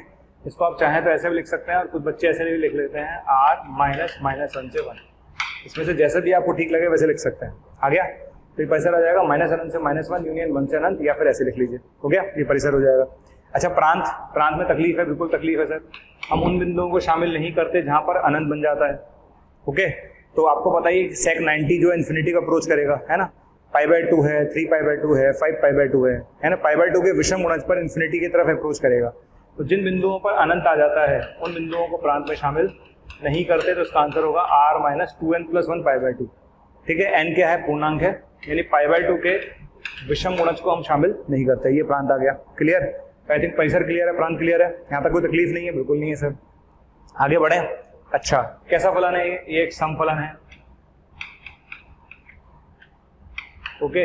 क्या ये आवर्ती फलन है? बिल्कुल आवर्ती फलन है। क्यों है? क्योंकि ये बार बार रिपीट हो रहा है, क्योंकि ये बार बार रिपीट हो रहा है, ओके। अगर कोई फलन बार बार रिपीट होगा तो भाई आवर्ती तो होगा ही, ठीक। अच्छा, अभी बताया था मैंने बाउंडेड और अनबाउंडेड में फर्क क्या है। तो ये अपरिबद्ध फलन है। कैसा फलन है? ये अपरिबद्ध फलन है। कैसा फलन है? अपरिबद्ध फलन, ठीक है। अपरिबद्ध क्यों? क्योंकि अनंत पे जा रहा है ना। अगर कोई फलन अनंत पे यानी अनंत पे चला गया तो अनबाउंडेड है, वो अनबाउंडेड कहलाता है। क्लियर? आवर्ती का मतलब पीरियोडिक होता है, सम का मतलब इवन फंक्शन होता है, राइट। तो ये सम भी है, आवर्ती भी और अपरिबद्ध फलन भी है। चलिए, हमारे पास 4 फलन हो गए, तो ये किसका ग्राफ था? ये वाला जो ग्राफ था, जो कलर वाला ग्राफ था, वो sec x का था। व्हाइट वाला ग्राफ किसका था? cos x था, cos x का। अब हम बात करेंगे tan और cot की। किसकी बात करेंगे? tan और cot की। चलिए tan और cot का ग्राफ हम देख लेते हैं। ओके, तो tan और cot का ग्राफ कैसे बनाएंगे?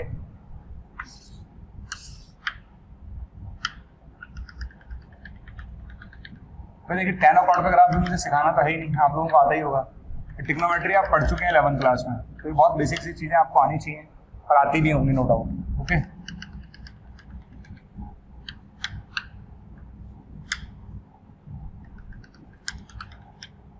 ये माइनस पाई है। ओके, ये माइनस पाई बाय 2 है, ये 0 है, ये पाई बाय 2 है, ये पाई है, ये 3 पाई बाय 2 है। ओके, अब जैसे 10 का ग्राफ बनाना है ना। ओके, तो 10 का ग्राफ मैं आपको 2-3 पॉइंट से समझा देता हूँ कि भाई 10 का ग्राफ कैसे बन रहा है या किस तरह से अप्रोच कर रहा होगा। तो आप 2-3 पॉइंट से आइडिया लगा लीजिए, राइट। देखिए, अगर मैं tan 0 की बात करूँ, किसकी बात करूँ? tan 0 की, तो tan 0 की वैल्यू 0 होती है, बिल्कुल होती है सर, ठीक है। अच्छा, tan पाई बाय 4 की बात कर लेता हूँ। tan पाई बाय 4 कितना होता है? tan पाई बाय 4 1 होता है, बिल्कुल ठीक है। tan 90 की अगर हम देखें तो tan 90 पर ये इन्फिनिटी की तरफ अप्रोच करता है, हम सब जानते हैं। ओके, tan 90 पर किसकी तरफ अप्रोच करता है? ये इन्फिनिटी की तरफ अप्रोच करता है, राइट। तो tan 0 पर 0 जा रहा है, पाई बाय 4 पे 1 जा रहा है, इन्फिनिटी पर tan 90 पे इन्फिनिटी की तरफ जा रहा है, राइट। अगर मैं नेगेटिव साइड में जाऊं तो tan माइनस पाई बाय 4 क्या होगा? -1। और अगर हम tan माइनस पाई बाय 2 की तरफ जाएं तो ये माइनस इन्फिनिटी की तरफ अप्रोच कर रहा है। क्लियर? तो एक बात तो हमें दिख गई हो गई कि जैसा नेचर इसका 0 से पाई बाय 2 के बीच में है, 0 से पाई बाय 2 के बीच में जैसा नेचर दिख रहा है, वैसे ही नेचर माइनस पाई बाय 2 से 0 में होगा, सिर्फ माइनस का फर्क होगा। मतलब जो नेचर 0 से पाई बाय 2 में फॉलो करेगा, same nature minus pi by 2 से 0 में फॉलो करेगा, लेकिन नेगेटिव साइन के साथ, क्योंकि सेम वैल्यू आएगी लेकिन सिर्फ माइनस का फर्क होगा। क्लियर? तो 0 पर 0 से अप्रोच स्टार्ट होगा, पाई बाय 4 पे 1 होगा, बढ़ता हो जाएगा और 90 पर इन्फिनिटी की तरफ अप्रोच करेगा। तो ग्राफ ऐसे इन्फिनिटी की तरफ जा रहा होगा। टच मत करा देना, ओके, इस लाइन को टच ना करें।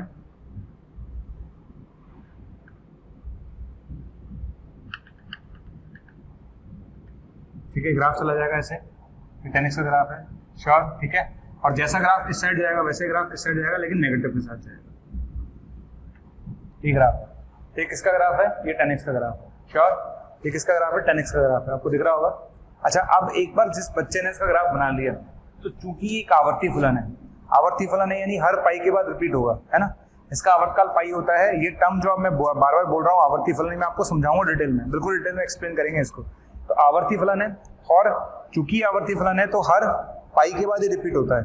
तो जिसने एक बार ये ग्राफ बना लिया, एक बार आपने ग्राफ बना लिया, उसके बाद काम हो गया आपका। उसके बाद क्या करना है? जैसा मैं सिखा रहा हूँ, बस उसके बाद जैसा मैं सिखा रहा हूँ वैसे ध्यान रखिएगा बस, ठीक है।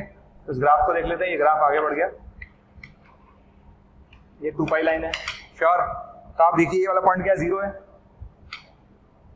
ये वाला पॉइंट क्या है? 0 है, दिख रहा है। पाई आगे जाइए, इसमें पाई आगे जाइए, पाई आगे चले गए, पाई आगे, सेम शक्ल दोबारा बना लीजिए, बिल्कुल सेम।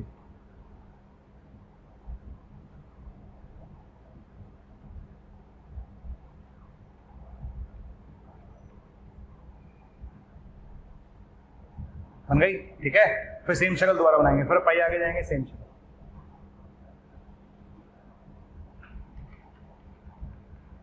समझ में आ गया? तो एक बार जिस बच्चे ने शक्ल बना ली ना, उसके बाद पाई आगे जाते जाइए, पाई पीछे जाते जाइए। तो यहाँ से 0 से पाई गए आगे, सेम शक्ल बना ली, फिर पाई में पाई आगे गए, फिर सेम शक्ल बना ली, ठीक है। ऐसे पाई पीछे जाएंगे, कहाँ जाएंगे? पाई पीछे जाएंगे, है ना। तो ऐसे पाई पीछे जाएंगे, सेम शक्ल दोबारा बना लेंगे। ये ग्राफ बन गया। तो इस तरह से ग्राफ बनता जाएगा, इस तरह से ग्राफ बनता जाएगा, ठीक है। तो मैं बच्चों से बोलता हूँ हमेशा tan x का एक पार्ट सीखो। कौन सा वाला पार्ट सीखो? ये वाला पार्ट सीख लो। और एक बार ये पार्ट सीख गए तो 0 में पाई जोड़ के फिर सेम ग्राफ, फिर पाई जोड़ के फिर सेम ग्राफ, फिर पाई जोड़ के फिर सेम ग्राफ, फिर पाई पीछे कटाओगे, सेम ग्राफ। इस तरह से बनता जाएगा। क्लियर? अच्छा, ये ग्राफ ऊपर कहाँ जा रहा है? अनंत पे जा रहा है, और नीचे कहाँ जा रहा है? माइनस अनंत पे जा रहा है, ठीक है। चूंकि ग्राफ ऊपर अनंत पे जा रहा है और नीचे माइनस अनंत पे जा रहा है, तो इसका पैसर कितना हो गया? इसका पैसर हो गया बेटा r। ओके, क्योंकि अगर कोई फलन माइनस अनंत से प्लस अनंत के बीच में जाता है तो उसका पैसर कितना होता है? r होता है। तो उसका पैसर कितना हो गया? r हो गया, ठीक है। अच्छा, रही बात प्रांत की, है ना। इसका प्रांत वही होगा जो sec x का है। क्यों? क्योंकि हम उन बिंदुओं को शामिल नहीं करते जहां पर अनंत बन जाता है। तो सीधी सी बात है, पाई बाय 2 पर, है ना, 3 पाई बाय 2 पर, 5 पाई बाय 2 पर ये अनंत की तरफ अप्रोच करेगा, यानी इन बिंदुओं को प्रांत में शामिल नहीं करेंगे, ठीक। अगर आपसे पूछा जाए विषम फलन है कि सम फलन है, तो ये विषम फलन है। कैसा फलन है ये? विषम फलन है। क्यों है अभी आपको बाद में बताया जाएगा। हाँ, अब आता है क्वेश्चन बाउंडेड है कि अनबाउंडेड है। तो आपको सोचो बाउंडेड है कि अनबाउंडेड है। अगर कोई फलन अनंत की तरफ चला गया इसका मतलब क्या है? अनबाउंडेड है। आजाद है अभी, आजाद है, आजाद लोग अनबाउंडेड होते हैं, ठीक है। तो अपरिबद्ध फलन है ये। कैसा फलन है? अपरिबद्ध फलन। क्लियर है? कैसा फलन है? अपरिबद्ध। अच्छा, अपरिबद्ध फलन क्यों है? क्योंकि भाई अनंत की तरफ चला गया ना, ठीक। अच्छा, और क्या है? ये आवर्ती है, बिल्कुल है आवर्ती। आवर्ती क्यों है? कोई भी फलन आवर्ती तब होता है जब वो बार बार रिपीट होता है। क्योंकि बार बार रिपीट हो रहा है इसलिए ये आवर्ती फलन है। श्योर? एक इसका ग्राफ है 10x का। किसका ग्राफ? 10x का। हम किसकी ग्राफ की बात करेंगे? कॉर्टेक्स के ग्राफ की बात करेंगे। ओके, तो कॉर्टेक्स का ग्राफ भी हम देख लेते हैं।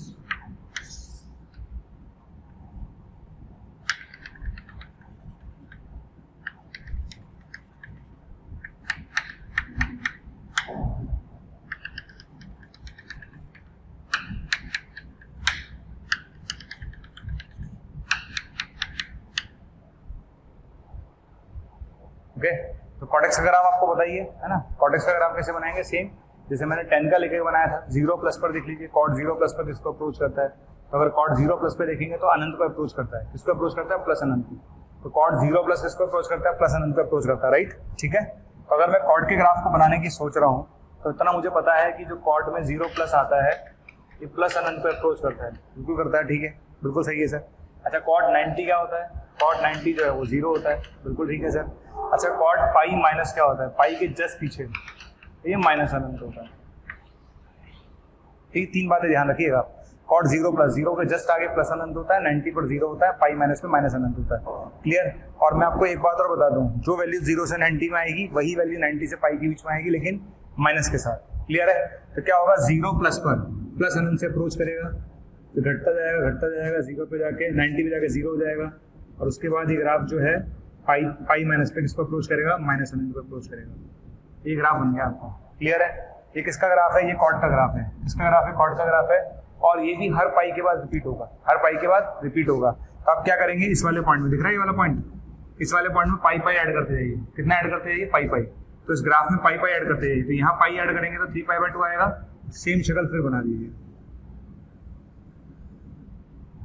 क्लियर है? ऐसे चलता जाएगा, हर बार पाई ऐड करते जाइए। पाई ऐड कर दीजिए, पाई सब्ट्रैक्ट कर दीजिए, या तो पाई ऐड कर दीजिए या पाई सब्ट्रैक्ट कर दीजिए। ठीक है, पाई पीछे चले जाइए तो π/2 में अगर मैं पाई पीछे करूंगा तो -π/2 आ गया। सेम शक्ल दोबारा बना दीजिए, बन गया ग्राफ। ठीक है, तो इस तरह से अपन ग्राफ बना सकते हैं। किसका ग्राफ है? कॉर्टेक्स का। किसका ग्राफ है? कॉर्टेक्स का, राइट। तो देखिए, मेरा ये मानना है कि स्टूडेंट जो तैयारी कर रहा है एटलीस्ट ये कुछ ऐसे ग्राफ है जो हमेशा टिप्स पर रखें। साइन क्या है ना। अच्छा, साइन के बाद मैंने कॉसेक बनाने की आपको ट्रिक बताई कि क्या करना है। कॉसेक बनाना तो फंडा मैंने आपको समझाई दिया। अच्छा, इसी तरह से मैंने कॉस बताया तो कॉस को सेक बनाने की मैंने ट्रिक आपको बताई दी। टेन कॉट आपको देख लिया आपने कैसे बनाया, राइट। टेन कॉट में हमेशा याद रखिए, एक पार्ट याद रखिए आप। जैसे 10 में हमेशा -π/2 से π/2 वाला याद रखिए, तो रिपीट मारते जाइए। कॉट में क्या करेंगे? 0 से पाई वाला याद रखिए, हमेशा 0 से पाई वाला याद रखो। 0 से पाई में सर ने कैसे सिखाया था, उसके बाद रिपीट मारते जाओ। ठीक है, ये ग्राफ बन जाएगा। अच्छा, ग्राफ बनने के बाद कुछ बातें और समझ लेते हैं, राइट। इसका प्रांत की बात कर लेते हैं। देखिए, मैं आपको पहले बोल चुका हूं, हम प्रांत में उन बिंदुओं को शामिल नहीं करते जहां पर अनंत बन जाता है, तो उसका प्रांत आएगा r-n π। ओके, अगर किसी को कॉर्ड का प्रांत लिखने में तकलीफ हो रही है, फिर बच्चा मान लो कहता है यार सर मुझे तो कॉर्ड का प्रांत लिखने में बहुत तकलीफ है, तो बेटा अगर तुझे कॉर्ड का प्रांत लिखने में तकलीफ है ना, तो cot x को लिख लेना बेटा तू cos x बटा sin x। अब तेरी तकलीफ खत्म हो गई होगी। cot x को लिख लेना बेटा तू cos x बटा sin x। अब तेरी तकलीफ खत्म हो जाएगी। क्यों? क्योंकि हर 0 नहीं हो सकता, sin x 0 नहीं हो सकता, और sin x अगर 0 नहीं हो सकता इसका मतलब x का मान क्या नहीं हो सकता? n π नहीं हो सकता, राइट। चलिए, प्रांत कितना हो गया? r-n π हो गया। क्लियर? अच्छा, पैसर की बात करने की जरूरत वैसे है नहीं। इसका पैसर क्या होगा? माइनस अनंत से अनंत दिख रहा होगा। ऊपर अनंत जा रहा है, नीचे माइनस अनंत जा रहा है, तो पैसर कितना हुआ? माइनस अनंत से प्लस अनंत तक, राइट।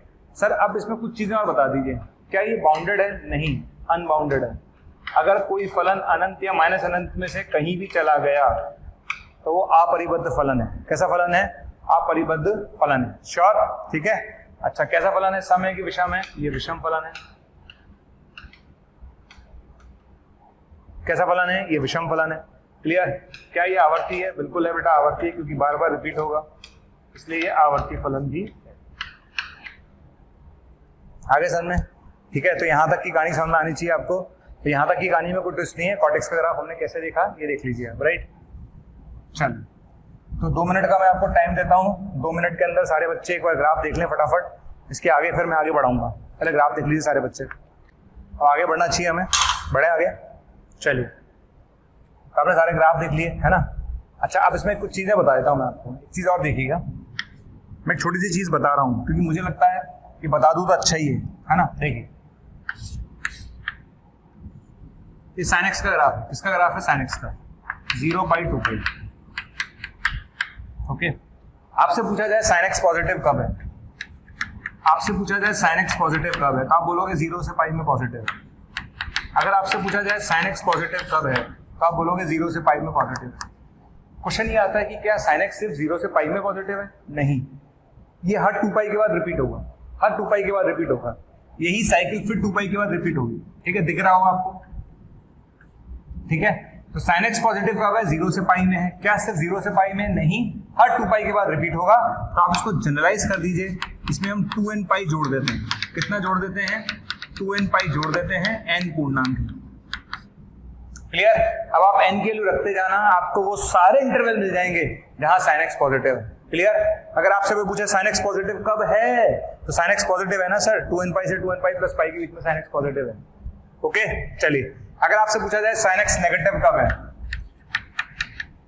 sin x नेगेटिव कब है, तो sin x नेगेटिव है पाई से लेकर 2π में। ओके, sin x नेगेटिव कब है? पाई से लेकर 2π में। सर लेकिन क्या सिर्फ पाई से 2π में नेगेटिव है? नहीं, तो आप जनरलाइज कर दो, इसमें 2n पाई जोड़ दो आप। अच्छा, 2n पाई क्यों जोड़ रहा हूं, ध्यान रखना, 2n पाई इसलिए जोड़ रहा हूं क्योंकि हर 2π के बाद रिपीट हो रहा है। अगर ये पाई के बाद रिपीट होता तो n पाई जोड़ता, क्योंकि ये 2π के बाद रिपीट हो रहा है इसलिए 2n पाई जोड़ा है। क्लियर? इसकी जरूरत पड़ेगी मुझे। एक तो पार्ट ये समझ लीजिए आप। इसी तरह से मैं कॉस की बात करूं, इसी तरह से मैं कॉस की बात करूं,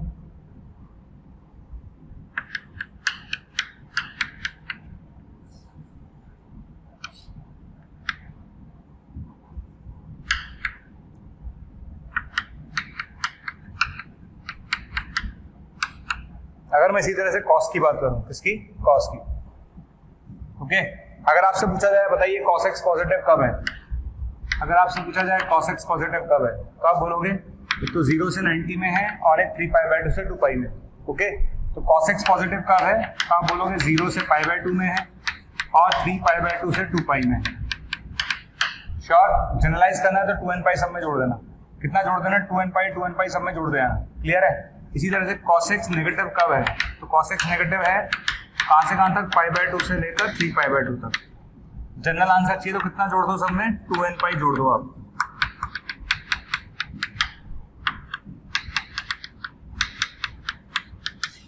क्लियर? तो आपसे पूछा जाए cos x पॉजिटिव कब है, तो कोई तकलीफ है नहीं। cos x पॉजिटिव कब है? यहां से यहां तक पॉजिटिव है, यहां से यहां तक पॉजिटिव है। जनरल चाहिए तो 2n पाई जोड़ दो। और नेगेटिव कब है? π/2 से 3π/2 में नेगेटिव है, जनरल चाहिए तो 2n पाई जोड़ दो। क्लियर? अगर मैं 10x की बात करूं, ओके, तो 10x में चीजें अलग होंगी क्योंकि वहां पर पीरियड पाई होता है, तो वहां पर n पाई जुड़ेगा। क्या जुड़ेगा? n पाई। एक चीज और मैं आपको सिखा दूं, है ना? जैसे मान लेते हैं मेरे पास एक क्वेश्चन आया, sin x greater than equals to half, और इंटरवल दे रखा है मैंने 0 से लेकर 2π तक, तो कैसे सॉल्व करेंगे, है ना? क्वेश्चन आ गया sin x greater than equals to half, x 0 से 2π, आप कैसे सॉल्व करेंगे? तो सबसे पहले मैं sin x का ग्राफ बनाऊंगा। बना लिया? कुछ चमत्कारी लोग ध्यान देना भैया, कुछ लोगों को क्या sin x का ग्राफ आता है तो रुक ही नहीं रहे भाई साहब, बनाए जा रहे हैं। अरे रुक जा, नहीं, अरे बनाया जा रहा है। अरे भैया 0 से 2π बनाना है, मान ले तुझे आता है, लेकिन हमें 0 से 2π बनाना है। 0 से 2π बनाने के बाद हमें चाहिए हाफ। क्या चाहिए? हाफ। तो हम बनाएंगे हाफ लाइन। कौन सी लाइन बनाएंगे? Half line. कौन सी लाइन बनाएंगे? Half line. बन गई हाफ लाइन।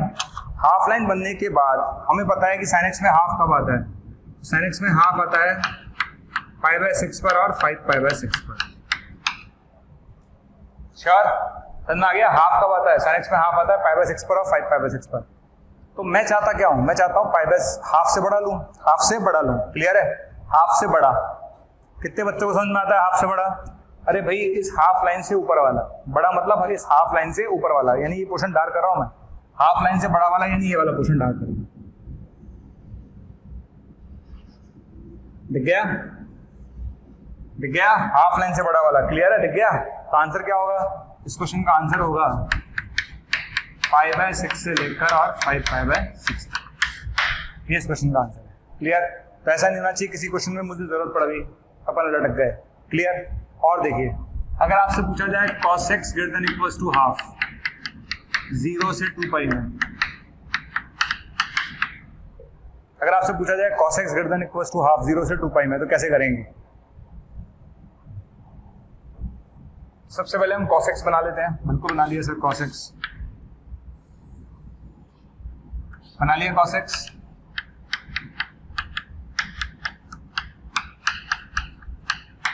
बना लिया। ये cos x का ग्राफ है, ठीक है।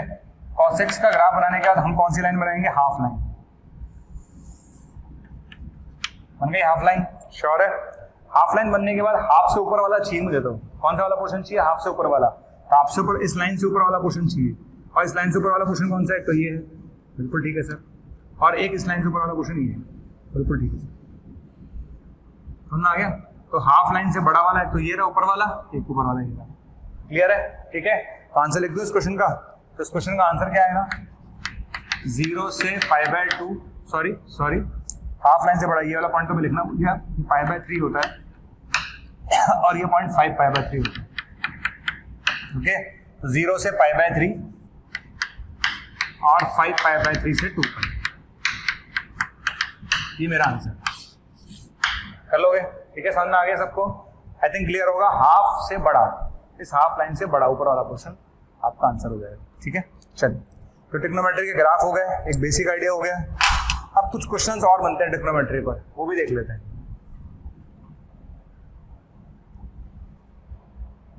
जैसे क्वेश्चन ये आया, sin x बराबर x/10 और आपसे पूछा गया हलों की संख्या क्या होगी, है ना? क्वेश्चन आ गया sin x बराबर x/10, आपसे पूछा गया हलों की संख्या क्या होगी। ये क्वेश्चन आ गया, अब बच्चा कर रहा है इसको सॉल्व, है ना? sin x बराबर x/10 और हलों की संख्या क्या होगी। तो आप एक काम करिए, सबसे पहले sin x का ग्राफ बनाइए। बहुत फेमस एग्जाम्पल है, बहुत अच्छा एग्जाम्पल है। मैं हमेशा इस एग्जाम्पल को अप्रिशिएट करता हूँ। जो बच्चा पहली बार देखेगा उसके लिए तो बहुत ही अच्छा है, जिसने पहले देख लिया होगा अलग बात है, लेकिन जो बच्चा पहली बार देख रहा है उसके लिए बहुत ही अच्छा एग्जाम्पल है।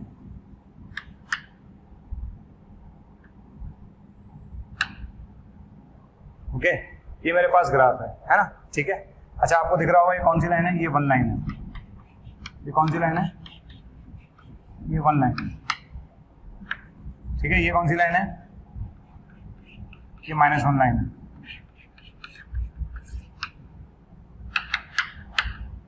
ओके, तो ये 1 लाइन है और ये -1 लाइन है। चलिए, अब बात आती है कि ये ग्राफ बन गया हमारे पास, बन गया ना? बिल्कुल ठीक है सर। ये बनने के बाद अब मेरा क्वेश्चन ये है कि सर x/10 बनाते हैं, है ना? आप बिलीव मानिए कि जब ये क्वेश्चन क्लास में कराते हैं अपन लोग, इससे पहले कभी भी कराया और क्वेश्चन, पता बच्चा क्या करता है? बच्चा चमत्कारी तो होता ही है ना? तो कहता है आओ चमत्कार दिखाएं। क्या करता है? आओ चमत्कार दिखाएं। कैसे? आओ sin x बनाएं, ये लो सर। और उसका बोलता है x/10 सर, ये x/10 तो मुझे आता है सर, ये रहा x/10, बचपन से जानता हूँ सर x/10 को, तो कई बार मिला हूँ उससे। ये x/10 है सर, बताओ सर कितना आंसर होगा? 3 आंसर है सर, श्योर, गारंटेड। मान ही नहीं रहा भाई साहब, नहीं सर 3 आंसर है, गारंटेड। आप तो लिखवा लो मुझसे। तो आप ध्यान देना भी थोड़ा सा, है ना? जो चमत्कारी लोग हैं जरूर ध्यान दें आप, क्योंकि बहुत इंपॉर्टेंट क्वेश्चन है ये। हम सब जानते हैं ये पाई होता है, हम सब जानते हैं ये 2 पाई होता है, हम सब जानते हैं 3 पाई होता है। 3 पाई के आगे कहीं 10 आ रहा होगा। 3 पाई का मतलब होता है 9 पॉइंट समथिंग। 9 पॉइंट समथिंग के आगे 10 थोड़ा सा आएगा, 10 आगे आएगा। ठीक है, और सेम सिचुएशन यहाँ पर होगी। ये -पाई है, -2 पाई है, -3 पाई है, तो -10 कहीं यहाँ होगा। क्लियर? चलिए, अब आप सोचिए, तो जो महान बच्चे इस ग्राफ को ऐसे बना रहे थे, अरे यार कम से कम देख तो लो, कम से कम देख तो लो कि क्या हो रहा है। मैं अगर गांव में रह रहा हूँ और मेरा दोस्त गांव में रह रहा है तो मेरे मिलने के चांसेस हैं। मैं जब गांव छोड़ के चला जाऊंगा या मेरा दोस्त गांव छोड़ के चला जाएगा तो मिलने के चांसेस नहीं रहेंगे। तो ये जो गांव आप देख रहे हैं ना, इस गांव की लिमिट है -1 से 1। इस गांव में -1 से 1 में अगर मैं हूं तो मैं उससे मिल पाऊंगा, लेकिन अगर मैं -1 से 1 की रेंज से बाहर चला गया तो मैं उससे नहीं मिल पाऊंगा। सिंपल सा फंडा है। तो पहले मुझे देख तो लेने दो कि मैं -1 और 1 आऊंगा कब।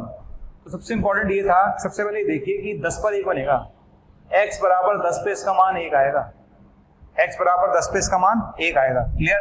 x बराबर 10 पर इसका मान 1 आएगा, यहाँ जाके 1 होगा, और -10 पे इसका मान -1 आएगा, यहाँ पर जाके इसका मान -1 होगा। यानी x बराबर 10 से लेकर और -10 के बीच में मैं गली में ही रहूंगा, इस गांव में ही रहूंगा, और जब मैं इस गांव में हूं तो मिल सकता हूं। ठीक है, लेकिन जैसे ही मैं 10 से बड़ा हुआ, x का मान जैसे ही 10 से बड़ा हुआ, मैं गांव की परिधि क्रॉस कर गया, अब नहीं मिलूंगा गांव वालों को। ठीक है, -10 से छोटा हुआ तो गांव की परिधि क्रॉस कर गया, अब नहीं मिलूंगा, लेकिन -10 से 10 के बीच में जरूर मिलूंगा। ठीक है, और ग्राफ चूंकि मूल बिंदु से जा रहा है, ये ग्राफ ऐसे जाएगा,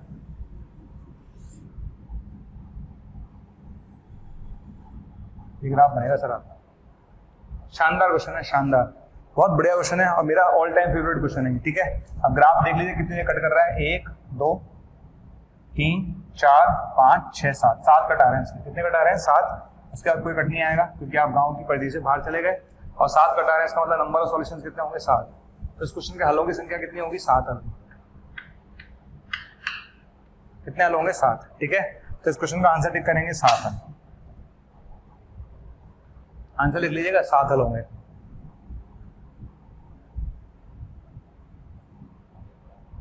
नेक्स्ट, sin x बराबर x² + x + 1। आपको बताना है हलों की संख्या क्या होगी। ओके, sin x बराबर x² + x + 1, आपको बताना है हलों की संख्या क्या होगी। तो आइए वापस ग्राफ बनाते हैं। ओके, sin x का ग्राफ तो आपको बताइए, हम सब जानते हैं, इसमें कोई लफड़ा है ही नहीं। लफड़ा है x² + x + 1 में, राइट। देखिए, जो लोग 11th पास हैं तो उनको 11th में द्विघात समीकरण पढ़ाया जाता है, बिल्कुल पढ़ाया जाता है सर।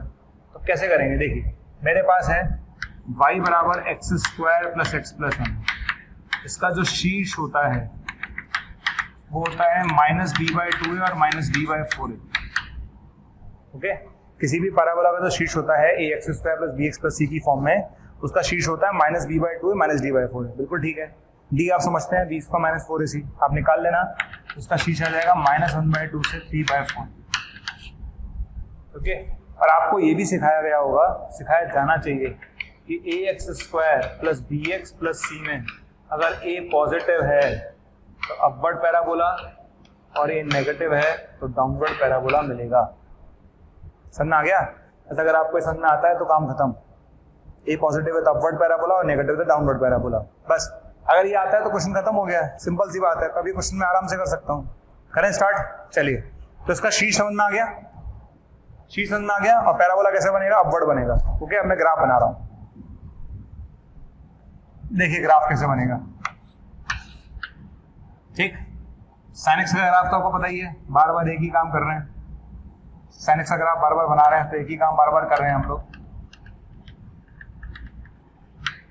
ओके, चलिए, ये जो आप टर्म देख रहे हैं ना, x² + x + 1, बिल्कुल दिख रहा होगा सर। इसको अगर मैं देखूं तो आपको ये भी दिख रहा होगा, इसका जो शीर्ष है बताया था मैंने -1/2 से 3/4 है। इसका शीर्ष कितना है? -1/2 से 3/4 का यहाँ होगा, -1/2 से 3/4 का यहाँ होगा, नेगेटिव साइड में -1/2 से 3/4। ठीक है, और एक इंपॉर्टेंट बात देखना, आप सबसे इंपॉर्टेंट बात देखना, 0 पर इसकी वैल्यू 1 है, 0 पर इसकी वैल्यू 1 है। क्लियर? तो ग्राफ ऐसे बनेगा।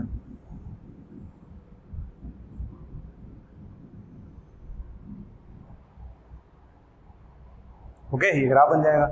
अब बच्चे के दिमाग में बहुत सारे क्वेश्चन आएंगे, अरे सर ये क्या कर दिया सर आपने। बेटा शीर्ष ये रहा -1/2 से 3/4, -1/2, 3/4 तो शीर्ष था, 0 पे इसकी वैल्यू 1 हो गई। बिल्कुल ठीक है सर, 1 के आगे तो गांव से बाहर निकल गया ना भाई, मेरा गांव तो 1 तक ही था और मैं तो 1 के आगे चला गया, मेरे गांव से बाहर निकल गया, तो मिलने का चांस ही नहीं ना बेटा। मिलेगा कैसे?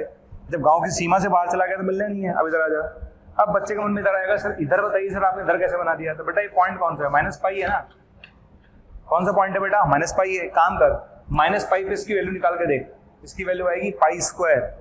π² हो गया 9 पॉइंट समथिंग, 9 पॉइंट समथिंग में 1 ऐड करेगा 10 पॉइंट समथिंग, 10 में से अगर तो पाई सब्ट्रैक्ट करेगा 7 पॉइंट समथिंग, मतलब -π पर जब मैं -π पे पहुंचूंगा तो मैं कहीं बहुत आगे निकल चुका हूँ, बहुत आगे।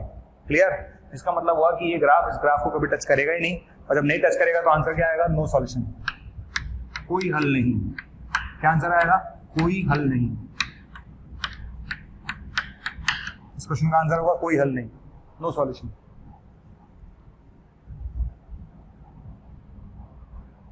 एक और क्वेश्चन लेते हैं। sec x बराबर x माइनस 10/10। आपको बताना है हलों की संख्या क्या होगी। क्लियर?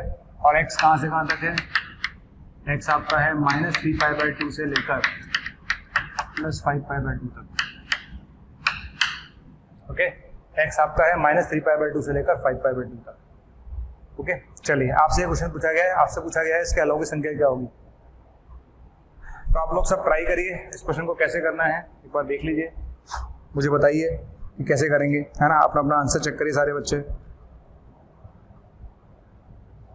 मैं एक बार क्वेश्चन वेरीफाई कर लेता हूँ फिर भी, वैसे तो मुझे क्वेश्चन याद रहे, फिर भी एक बार मैं चेक कर लेता हूँ। यस, ठीक है क्वेश्चन। चलिए, हलों की संख्या निकालनी है आपको। क्या निकालनी है? हलों की संख्या। तो स्टार्ट करें, कैसे निकालेंगे हलों की संख्या? आइए निकालना चालू करते हैं। देखिए, सबसे पहले इसको बना लेते हैं ना। तो sec x बराबर आ गया x/10 - 1। ओके, मैं जब भी क्वेश्चन करूंगा मेरा एक ही फंडा है, बस मुझे देखना है कि जब तक मैं गांव में हूं तो मेरा लोगों से मिलना जुलना होगा, यानी सॉल्यूशन आएगा। जैसे ही मैं गांव की रेंज से बाहर जाऊंगा तो मेरा सॉल्यूशन नहीं आएगा। क्लियर है? तो मैं sec x का ग्राफ बना लेता हूँ। sec x का ग्राफ मैंने आज ही समझाया आप लोगों को। sec x का ग्राफ तो हमने आज ही समझाया ना।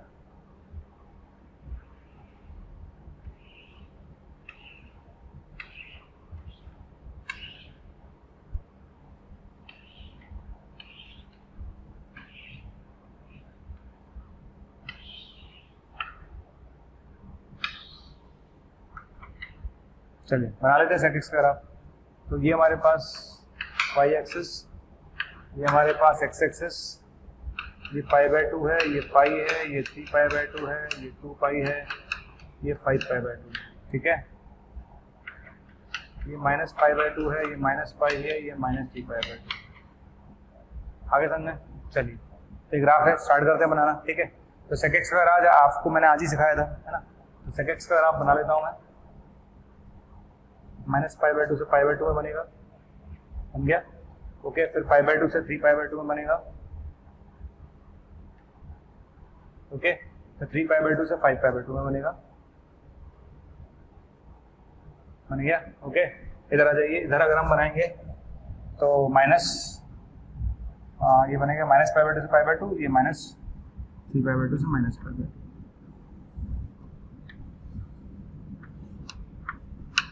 ये ग्राफ बन गया sec x का, बन गया ग्राफ। ठीक है, इस ग्राफ में कोई तकलीफ नहीं है। अब आ जाते हैं हम इस लाइन पर, है ना। इस लाइन को अच्छे से समझिएगा अब आप, है ना। क्वेश्चन इसके आगे चालू होगा। x बराबर 10 पे इसका मान 0 हो रहा है। x बराबर 10 पे इसका मान 0 हो रहा है। x बराबर 10 पर sec x बराबर 0 है। ओके, x बराबर 10 पर sec x बराबर 0 है ना। ठीक है, चलिए तो स्टार्ट करते हैं। x बराबर 10 पर, x बराबर 10, मैं ये लाइन बना रहा हूँ, है ना। ठीक, x बराबर 10 पर ये चीज 0 हो रही है। मैं पहले इसके लाइन ग्राफ बना रहा हूँ। किसका ग्राफ बना रहा हूँ? x बराबर 10 पे 0 हो जाएगा। x बराबर 10 होगा 5π/2 के आगे। 10 जो होगा वो 5π/2 के आगे होगा, ध्यान रखना। ठीक है ना, 10 जो होगा वो 5π/2 के आगे होगा। भाई 5π/2 कितना होता है? 7 पॉइंट समथिंग होता है। ठीक है ना, 10 कहीं यहाँ होगा, 10 कहीं यहाँ होगा। ठीक है, 10 पे इसका मान 0 होगा। 10 पे इसका मान कितना होगा? 0। क्लियर? चलिए, तो x बराबर 10 पे इसका मान 0 होगा। 0 पे इसका मान कितना होगा? मैं इसकी बात कर लेता हूँ। चलिए, सबसे पहले मैं बात कर रहा हूँ x/10 - 1 की। तो x बराबर 10 पे बेटा इसका मान 0 हो जाएगा, बिल्कुल ठीक है। x बराबर 0 पे इसका मान -1 हो जाएगा। ओके, मैं इसको प्लॉट कर लेता हूँ ना, ताकि तकलीफ ना हो। तो मुझे ये बात तो समझ में आ गई बेटा, 10 पे जाके 0 होगा और 0 पे इसकी वैल्यू -1 होगी। ये ग्राफ ऐसे जाएगा।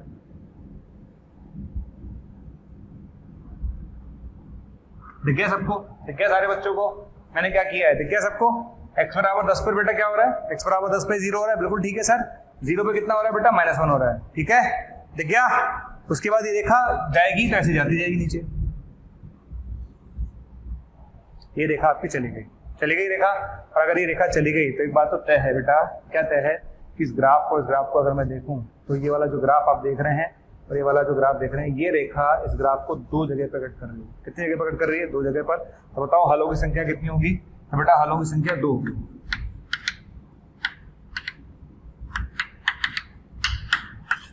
क्लियर है? तो इस क्वेश्चन का आंसर कितना टिक करेंगे यहाँ? 2।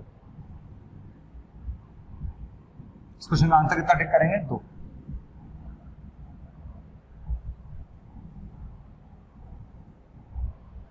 नेक्स्ट अब आता है निम्न फलनों का प्रांत ज्ञात करो।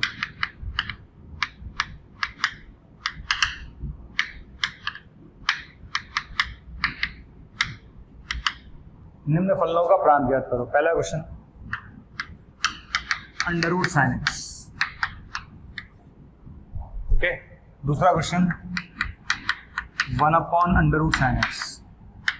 तीसरा क्वेश्चन अंडररूट cos x - 2। चौथा question under root sin² x - 3 sin x + 2। Okay, इन चारों क्वेश्चन का हमें क्या निकालना है? डोमेन निकालना है। क्या निकालना है? डोमेन निकालना है, नहीं प्रांत निकालना है। तो निकाल लेते हैं। ओके, नॉर्मल रेंज के क्वेश्चन है, सारे बच्चे कर सकते हैं, आराम से देख लेते हैं। स्टार्ट करें। अच्छे। ओके, लास्ट लेक्चर को याद करिए। लास्ट लेक्चर में जब मैं पढ़ा रहा था तो बेटा मैंने क्या बोला था कि प्रांत निकालने की शर्त क्या थी? रूट को देखा तो क्या ख्याल आया? ओके, तो वही शर्त लगा रहा हूँ। पहले वाले पर आ जाइए। रूट को देखा तो क्या ख्याल आया? sin x > 0। आ गया? आगे sin x > 0। मैंने आज ही बताया आज के लेक्चर में sin x पॉजिटिव कब होता है? याद कर sin x पॉजिटिव कब होता है? sin x पॉजिटिव होता है 0 से पाई में। आज ही बताया मैंने। sin x पॉजिटिव कब होता है बेटा? 0 से पाई में। क्लियर? sin x पॉजिटिव कब होता है? 0 से पाई में। आप चाहें तो इसका आंसर 0 से पाई दे सकते हैं, लेकिन ये पूरा आंसर नहीं होगा, इसलिए इसका जनरल आंसर देने के लिए इसमें 2n पाई जोड़ दीजिएगा। तो आंसर आएगा 2n पाई से 2n पाई + पाई तक। ये आपका करेक्ट आंसर होगा इस क्वेश्चन का। क्लियर? अगर मैं बी वाले पर जाऊं तो बी वाले में क्या आएगा? sin x > 0 आएगा। आएगा बी में sin x > 0। Clear? sin x > 0 आएगा तो इस क्वेश्चन का आंसर क्या आएगा? sin x पॉजिटिव कब होगा? सबको पता है sin x पॉजिटिव कब होगा? 0 से पाई में। तो ऊपर वाला क्वेश्चन और नीचे वाला क्वेश्चन सिर्फ सेम है, सिर्फ एक ही चीज का फर्क है कि यहाँ पर खुला अंतराल आएगा। कौन सा अंतराल आएगा बेटा? खुला अंतराल आएगा, बस, और कोई फर्क नहीं। क्लियर? तो ऊपर वाले का आंसर ये होगा, नीचे वाले का आंसर ये होगा।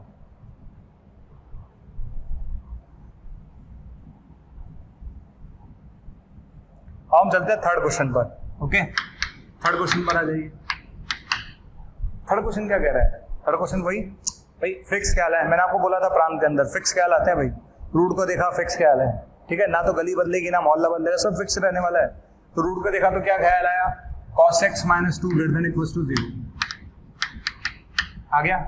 आ जाते हैं आगे बढ़े। cos x > 2 आ गया? चलिए, आज ही पढ़ाया मैंने। क्या पढ़ाया था? cos x का मान कहां से कहां तक होता है? -1 से 1 तक होता है। और चूंकि cos x का मान -1 से 1 तक होता है, इसका मतलब cos x ना तो 2 हो सकता है ना 2 से बड़ा हो सकता है। इसका मतलब ये संभव नहीं है। और अगर ये संभव नहीं है तो कितना आंसर आएगा इसका? 5। तो इस क्वेश्चन का आंसर हम टिक करेंगे 5। ठीक है, नेक्स्ट वाले पर आ जाइए। अगर मैं डी वाले की बात करूं तो रूट को देखा तो क्या ख्याल आया? sin² x - 3 sin x + 2 > 0। आ गया? यहां तक आने के बाद आप इसके फैक्टर कर लीजिए। क्या करेंगे? फैक्टर। तो sin x - 1 और sin x - 2 > 0। ठीक, यहां आ गया। अच्छा, ये आने के बाद एक छोटी सी बात बोल रहा हूं मैं आपसे, सुनना मेरी बात को अच्छे से। ओके, मैं एक छोटी सी बात ये बोल रहा हूं कि भैया ये जो टर्म देख रहे हैं ना आप, ये हमेशा नेगेटिव है। क्लियर है? sin x - 2 हमेशा नेगेटिव होगा, कुछ भी कर लो आप, तो ये टर्म हमेशा नेगेटिव है। और चूंकि ये चीज नेगेटिव है तो हम इसको माइनस से मल्टीप्लाई कर देते हैं। किससे मल्टीप्लाई कर देते हैं? माइनस से। तो जब हम इसको माइनस से मल्टीप्लाई करेंगे तो क्या होगा? चिन्ह बदल जाएगा और ये बचेगा sin x - 1 < 0। क्योंकि चूंकि हमने इसको माइनस से मल्टीप्लाई कर दिया तो ये चीज पॉजिटिव हो गई। ये चीज पॉजिटिव हो गई और किसी भी पॉजिटिव चीज की मुझे कोई जरूरत नहीं है, हटा दो उसे। क्लियर? इसको माइनस से मल्टीप्लाई करा, ये चीज पॉजिटिव हो गई, साइन बदल गई, आ गया। यहाँ से मेरे पास आएगा sin x < 1 जो कि हमेशा होता है। sin x < 1 हमेशा होता है, तो कितना आंसर आएगा? r। क्लियर? इस क्वेश्चन का आंसर टिक करेंगे हम r। श्योर? इस क्वेश्चन का आंसर आएगा ऑल रियल नंबर्स। कुछ भी ले लो आप, एक्स की कोई भी वैल्यू ले लो, कोई तकलीफ नहीं है, हमेशा ट्रू है। और देखते हैं questions. Under root sine x plus under root 16 minus x square, इसका प्राण निकालना है। ओके, चलिए सारे बच्चे ट्राई करिए। Under root sine x plus under root 16 minus x square, इसका प्राण निकालिए। 2 मिनट का टाइम है आप सबके पास, ट्राई करिए। सारे बच्चे ट्राई कर रहे हैं ना? ट्राई करिए सब। Under root sine x plus under root 16 minus x square, इसका प्राण निकालना है। चलिए स्टार्ट करते हैं। करें स्टार्ट। चलिए, अच्छा, 2 फलनों का प्राण निकालना है उनको ना। मैंने क्या बोला था, अगर 2 फलन जुड़ रहे हो तो प्राण कैसे निकालते हैं? तो पहले वाले का प्राण निकालते हैं, दूसरे वाले का निकालते हैं, लास्ट में कॉमन ले लेते हैं। ये सिखाया था ना, पहले वाले का प्राण, दूसरे वाले का प्राण, लास्ट में कॉमन। ठीक है, चलिए सबसे पहले मैंने इसका प्राण निकाला। रूट को देखा तो क्या ख्याल आया, ग्रेटर देन इक्वल टू 0 आ गया। इसको माइनस से मल्टीप्लाई करेंगे, इसको माइनस से मल्टीप्लाई करेंगे, साइन चेंज हो जाएगा, तो इसका प्रांत आ गया -4 से 4 हो गया। अब इधर आ जाइए, लेफ्ट हैंड साइड वाले पे चलें। लेफ्ट हैंड साइड वाले पे चलते हैं, है ना। लेफ्ट हैंड साइड वाले पे क्या होगा, sine x greater than equal to 0 आ गया। आज ही बताया था मैंने, क्या आएगा आंसर, ये आएगा 2n पाई से लेकर 2n पाई प्लस पाई आएगा। बिल्कुल ठीक है। अब आगे की बात समझना। आप यार ये -4 से 4 आ रहा है भाई, तो कॉमन इसी के अंदर आएगा भाई। -4 के पीछे जाकर या 4 के आगे जाके तो मुझे कुछ कॉमन मिलना नहीं है। कॉमन का मतलब होता है जो दोनों में प्रेजेंट हो। तो जब ये चीज -4 से 4 है तो डेफिनेटली मुझे कॉमन ढूंढने के लिए -4 से 4 में ही जाना पड़ेगा भाई। मैं 4 के आगे नहीं जा सकता या -4 के पीछे जाके करूंगा क्या? तो मैं क्या करूंगा, यहाँ पर n का मान रखता जाऊंगा। क्या करूंगा मैं, n का मान रखता जाऊंगा। ठीक है, मैं रख रहा हूँ, है ना। तो देखिए ये -4 से 4 है, बिल्कुल है सर। ये -4 से 4 मैंने बना लिया -4 से 4, बिल्कुल ठीक है। अब यहाँ पर मैं क्या करूंगा, n का मान रखूंगा। क्या करूंगा, n का मान रखता जाता हूँ। n का मान 0 रख लूंगा, n का मान 1 रख लूंगा, मैं रख रहा हूँ, है ना। तो n का मान मैं 0 रखूंगा, है ना। अच्छा, जब मैं n का मान 0 रखूंगा तो ये आएगा 0 से पाई। n का मान 0 रखूंगा तो ये आएगा 0 से पाई। क्लियर है? n का मान जब 0 रखूंगा तो ये आएगा 0 से पाई। ओके, n का मान 0 रखूंगा तो ये आएगा 0 से पाई। ठीक है, देखते रहे सारे बच्चे, है ना। n का मान 0 रखा तो 0 से पाई आया, है ना। n का मान 0 रखा तो 0 से पाई आया। n का मान अगर मैं -1 रखता हूँ, क्या रखता हूँ, -1, तो -2 पाई से -पाई आएगा। n का मान अगर मैं 2 रखता हूँ, सॉरी 1 रखता हूँ, 1, तो ये 2 पाई से 3 पाई आएगा, जो कि बाहर चला गया। मुझे जाना ही नहीं है इस जगह, मुझे जाना नहीं है, 4 के आगे जाना ही नहीं है। n बराबर 1 रखूंगा, 2 पाई से 3 पाई जाना नहीं है, 2 रखूंगा तो और आगे जाएगा, जाना ही नहीं है 4 के आगे, और -4 के पीछे नहीं जाना मुझे। क्लियर है? तो जब मैंने 0 रखा तो 0 से पाई ठीक है, मेरी रेंज में आएगा। ये मैं ले सकता हूँ, पर ये नहीं ले सकता, ना इधर वाले ले पाऊंगा ना इधर ले पाऊंगा, राइट। तो ये है -2 पाई से -पाई, -2 पाई से -पाई, -2 पाई से और -पाई। देख गया, देख गया, क्लियर, समझ आ गया। तो आप n के वैल्यू रखते जाइए, और n की वैल्यू केवल वही रखिए जहां पर आपको इसके अंदर वाला पार्ट मिल जाए, इसके बाहर जाने की हमें जरूरत ही नहीं है। क्लियर है? चलिए, अब कॉमन निकल गया होगा, जहां दोनों कलर मिलते हैं वो कॉमन होता है। एक पार्ट तो आपको दिख रहा है ये कॉमन है, बिल्कुल ठीक है। एक पार्ट आपको दिख रहा है ये कॉमन है, बिल्कुल ठीक है। तो क्या आंसर आएगा इसका? इसका आंसर आएगा -4 से -पाई, -4 से -पाई, 0 से पाई। क्लियर? जहां दोनों कलर मिलते हैं, है ना। तो दोनों कलर कहाँ मिल रहे हैं, तो -4 से -पाई के बीच में मिल रहा है और 0 से पाई के बीच में मिल रहा है। बस यही आपका आंसर है, और कुछ भी करने की जरूरत नहीं।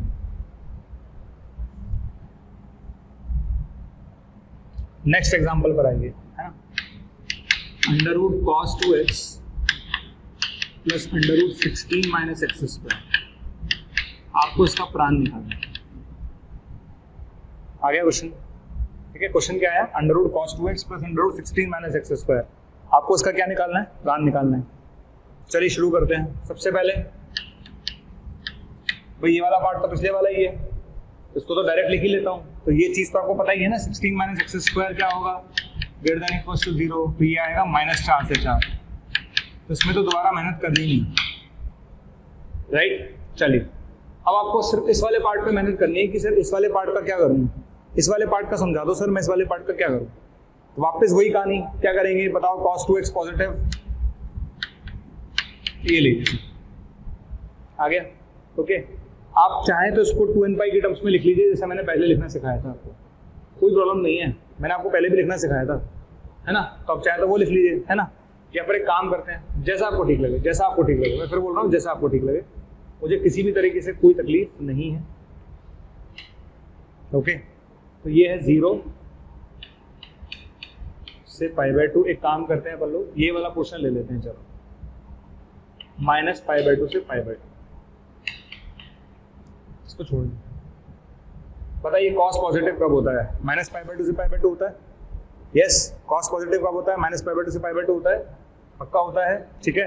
कॉस पॉजिटिव कब होता है? -π/2 से π/2। तो जनरल आंसर चाहिए तो क्या लिखेंगे? 2nπ - π/2 से 2nπ + π/2 तक कॉस पॉजिटिव होता है, और यहाँ x की जगह 2x आएगा। मैं फिर बोल रहा हूँ, किसी को तकलीफ नहीं होनी चाहिए। आप चाहें तो एक सिंगल करके पार्ट निकाल सकते हैं, मुझे कोई तकलीफ नहीं है भैया, मुझे उसमें भी कोई समस्या नहीं लगती। आपको जैसा लगता है वैसे करिए। मैं तो आपको जनरल तरीका बता रहा हूँ कि बेटा कॉस पॉजिटिव कब है? कॉस पॉजिटिव होता है -π/2 से π/2 में। जनरल क्या होता है? 2nπ - π/2 से 2nπ + π/2 तक, और यहाँ x की जगह 2x आ रहा है, राइट। आप 2 से डिवाइड कर दीजिए, nπ - π/4 से लेकर और nπ + π/4 तक आ गया, ये आ जाएगा। बस यहाँ पर आप n के लिए रखते जाओ, n के लिए क्या करेंगे? रखते जाएंगे, और वो आंसर लेंगे जो -4 से 4 के बीच में लाई कर रहा होगा। चलिए, तो सबसे पहले -4 से 4 बनाओ आपने,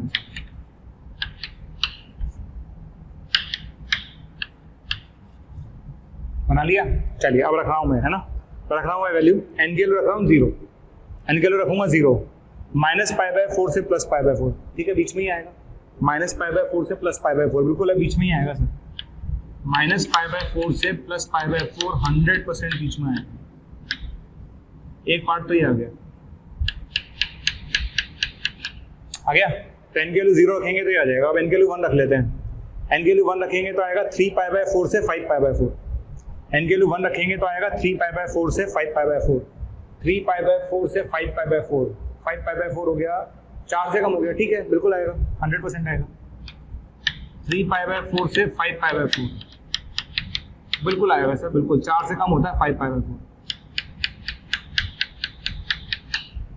ठीक है। तो 3π/4 से 5π/4, 4 से कम हो गया, राइट है। अगर मैं n के लिए 2 रखूंगा तो ये आगे चला जाएगा 4 के, तो रखने का कोई फायदा नहीं है। n बराबर अगर मैं 2 रखूंगा तो n बराबर 2 रखने पर ये जो पोर्शन होगा वो 4 के आगे निकल जाएगा, तो कोई फायदा नहीं है, ठीक है। अब आता है n के लिए 0 रख ली, n के लिए 1 रख लिया, अब n के लिए -1 रखिए। n के लिए -1 रखेंगे तो क्या आएगा? n के लिए अगर -1 रखते हैं, अगर n के लिए -1 रखते हैं तो ये आएगा -5π/4 से और -3π/4, -5π/4 से, ये भी अंदर ही आएगा, बिल्कुल अंदर आएगा। इसको थोड़ा बढ़ा देता हूँ भाई मैं, बिल्कुल अंदर ही आएगा, ये आएगा -3π/4 से -5π/4, बिल्कुल अंदर आएगा सर।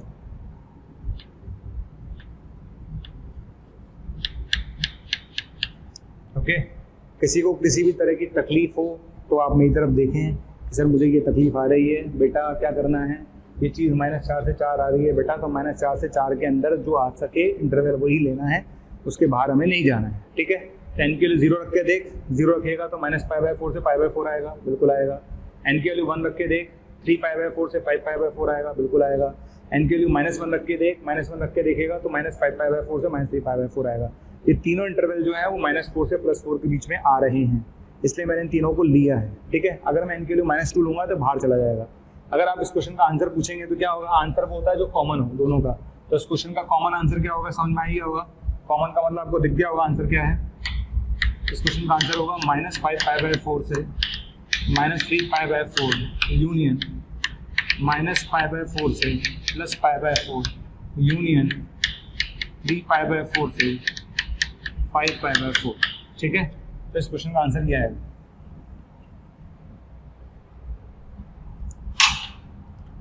चलिए कुछ और क्वेश्चंस हम देखते हैं इसी में ही।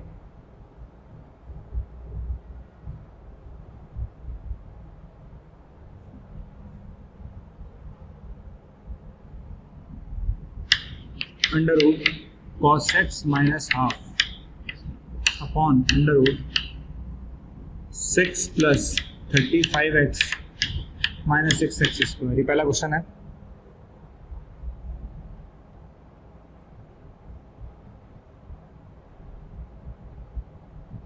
इसको ट्राई करेंगे सारे बच्चे।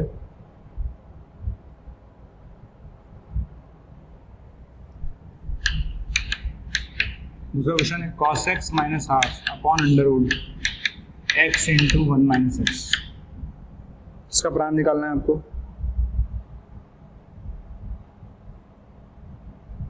ओके, दो क्वेश्चन तो हमारे पास ही हो गए। चलिए पहले इन दोनों को कर लेते हैं, फिर बाद में दो क्वेश्चन और करेंगे। तो पहला क्वेश्चन आ रहा है अंडर रूट में cos x minus half upon this. पहला क्वेश्चन तो ये है। दूसरा क्वेश्चन हमारे पास ये है। इन दोनों का हमें प्राण निकालना है। क्या निकालना है? प्राण। ठीक है, इन दोनों क्वेश्चंस के मुझे क्या निकालना है? प्राण निकालना है। तो प्राण निकालना चालू करते हैं।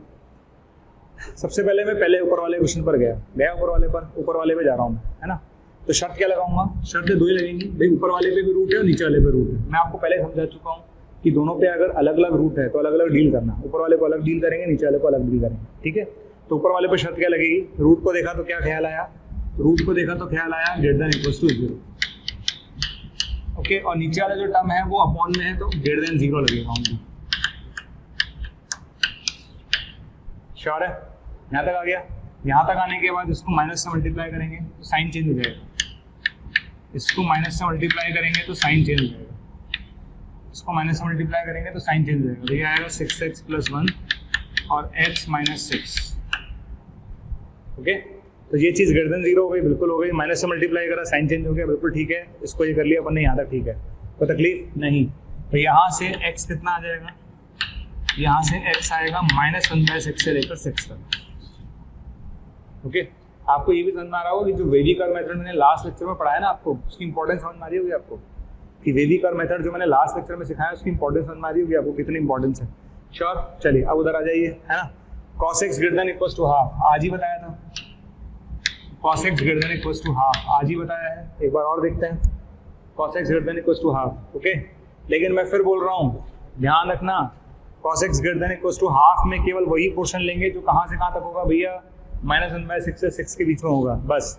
तो चलिए cos x का ग्राफ बनाइए। cos x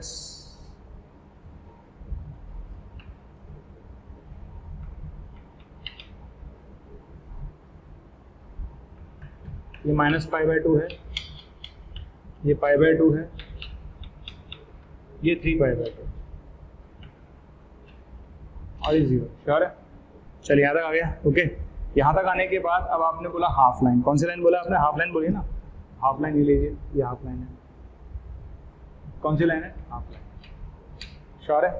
okay, half line बन गई। ठीक है, अच्छा कॉस में हाफ कब कब आता है? कॉस में हाफ आता है π/3 पर। कॉस में हाफ आता है -π/3 पर। ओके, कॉस में हाफ आता है 5π/3 पर। श्योर? ठीक है, सुनना आ गया होगा। कॉस में हाफ कब आता है? -π/3, π/3, 5π/3। चलिए आ गया। अच्छा, हाफ से बड़ा चाहिए आपको। कौन सा चाहिए? हाफ से बड़ा, है ना। हाफ लाइन से बड़ा चाहिए, तो हाफ लाइन से बड़ा मतलब इससे ऊपर वाला पोर्शन चाहिए आपको। अगर इससे ऊपर वाला पोर्शन चाहिए तो क्या होगा? इससे ऊपर वाला पोर्शन बेटा एक तो ये हो गया,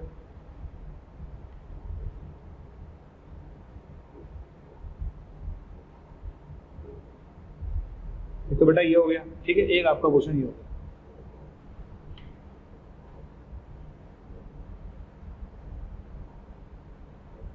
समझ आ गया? क्लियर है? तो आपको दिख गया होगा हाफ से बड़ा पोर्शन कौन सा है ना।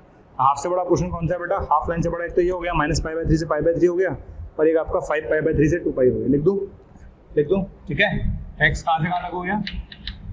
-π/3 से π/3 हो गया, बिल्कुल ठीक है, और 5π/3 से 2π हो गया। ये लीजिए सर, आपको दोनों में कॉमन निकालना है। क्या निकालना है? कॉमन निकालना है, तो कॉमन निकाल लेते हैं। कॉमन निकालना कौन सी बड़ी बात है? चलिए हम कॉमन निकाल लेते हैं। कॉमन कैसे निकालेंगे? तो बना लेते हैं, है ना। -π/3 से +π/3 और 5π/3 से 2π, है ना, और ये -1/6 है। ये -1/6 और ये 6 है ना, इसके बीच में है ना, इसके बीच में है।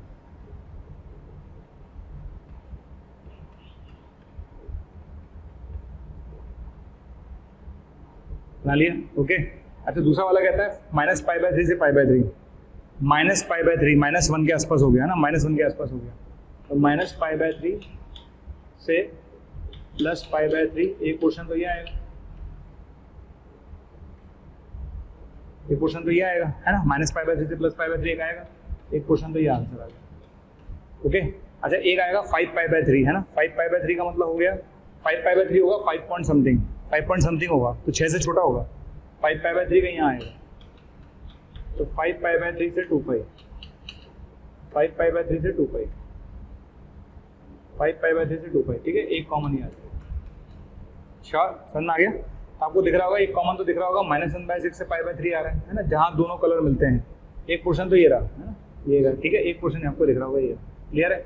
लिख दो आंसर, है ना, क्या आंसर आएगा इसका? इसका आंसर आएगा इसका आंसर आएगा -1/6 से पाई बाय 3 तक, बिल्कुल ठीक है, ओके, और यहाँ पर आएगा 5 पाई बाय 3 से लेकर 6 तक, ये आपका आंसर। इस तरह से अपन कर सकते हैं, ठीक। चलिए नेक्स्ट वाले क्वेश्चन के लिए वापस 1 मिनट का टाइम दे रहा हूँ, सारे बच्चे ट्राई करिए नेक्स्ट वाला क्वेश्चन कैसे करना है, करिए सब, ट्राई करें सारे बच्चे, ईमानदारी से ट्राई करिएगा। चलिए ऊपर वाले पर आ जाए वापस, है ना, ऊपर वाला क्वेश्चन तो सेम ही है, cos x minus half greater than equals to 0, नीचे वाला पोर्शन रूट में है तो क्या आएगा? ओनली ग्रेटर देन 0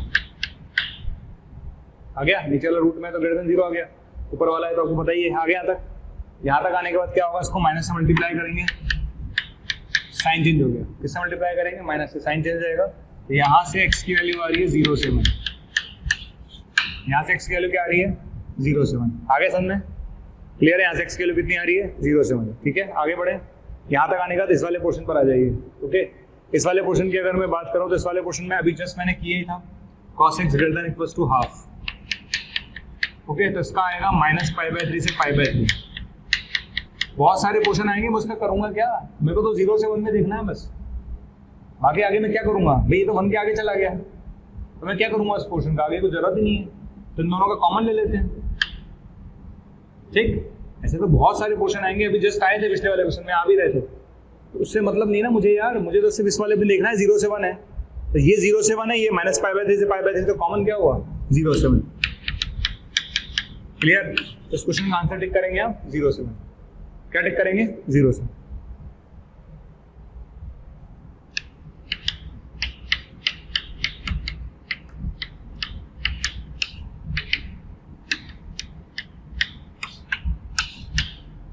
इसका प्रांत क्या होगा?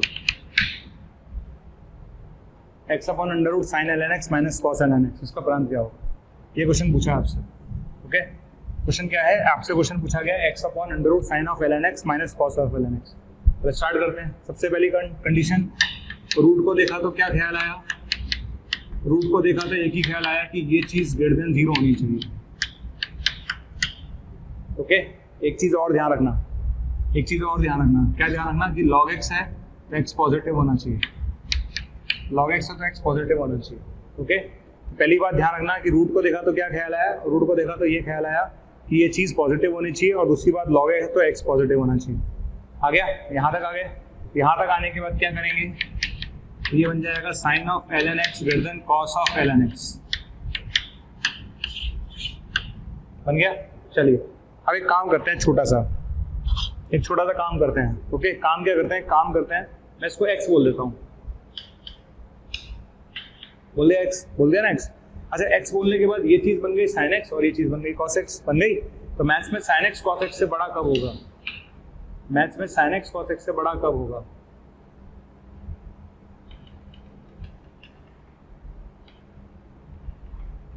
ठीक है, ये sin x का ग्राफ है ना, और cos x का graph,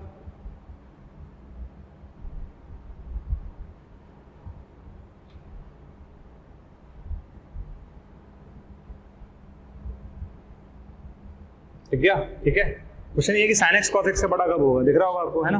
sin x cos x से बड़ा कब होगा? तो ये वाला पोर्शन दिख रहा है ना, ये वाला पोर्शन, ये वाला sin x cos x से बड़ा, ये दिख रहा होगा, ये वाला पोर्शन, ठीक है। दिख गया सबको? सारे बच्चों को दिख गया होगा, ये वाला पोर्शन है sin x cos x से बड़ा, दिख रहा है। 0 से 2 पाई में देखो बस आप, दिख गया? सिर्फ 0 से 2 पाई में देखो आप, तो 0 से 2 पाई में ये वाला पोर्शन है sin x cos x से बड़ा दिख रहा होगा आपको, ठीक है, दिख गया।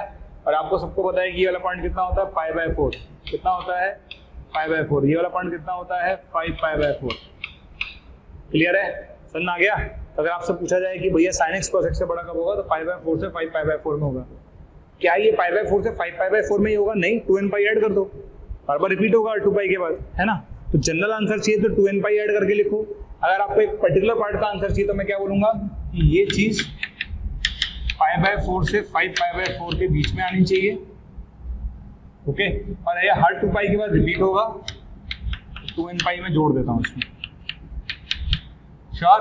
और ln का e इधर चला जाएगा, ln का इधर चला जाएगा, तो आंसर आएगा e⁻2n प्लस π/4 से e⁻2n पाई प्लस 5π/4।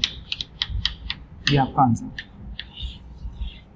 ओके। तो आपसे पूछा जाए कि साइन कॉस से बड़ा कब है, ये ग्राफ आपको दिख रहा होगा कि ये साइन का ग्राफ है और ये कॉस का ग्राफ है, ठीक है। तो साइन का ग्राफ कॉस के ग्राफ से π/4 से 5π/4 में बड़ा है, तो π/4 से 5π/4 में बड़ा है, तो ये आपका आंसर आ जाएगा, ओके। चलिए, मेरे ख्याल से ट्रिग्नोमेट्री में काफी क्वेश्चंस हमने कर लिए हैं। आपको आइडिया लग गया होगा कि ट्रिग्नोमेट्री के क्वेश्चंस को कैसे डील करना है, ठीक। एक क्वेश्चन और मेरे पास पड़ा है, इसको भी मैं करा देता हूँ। अंडर रूट में tan x minus tan square x,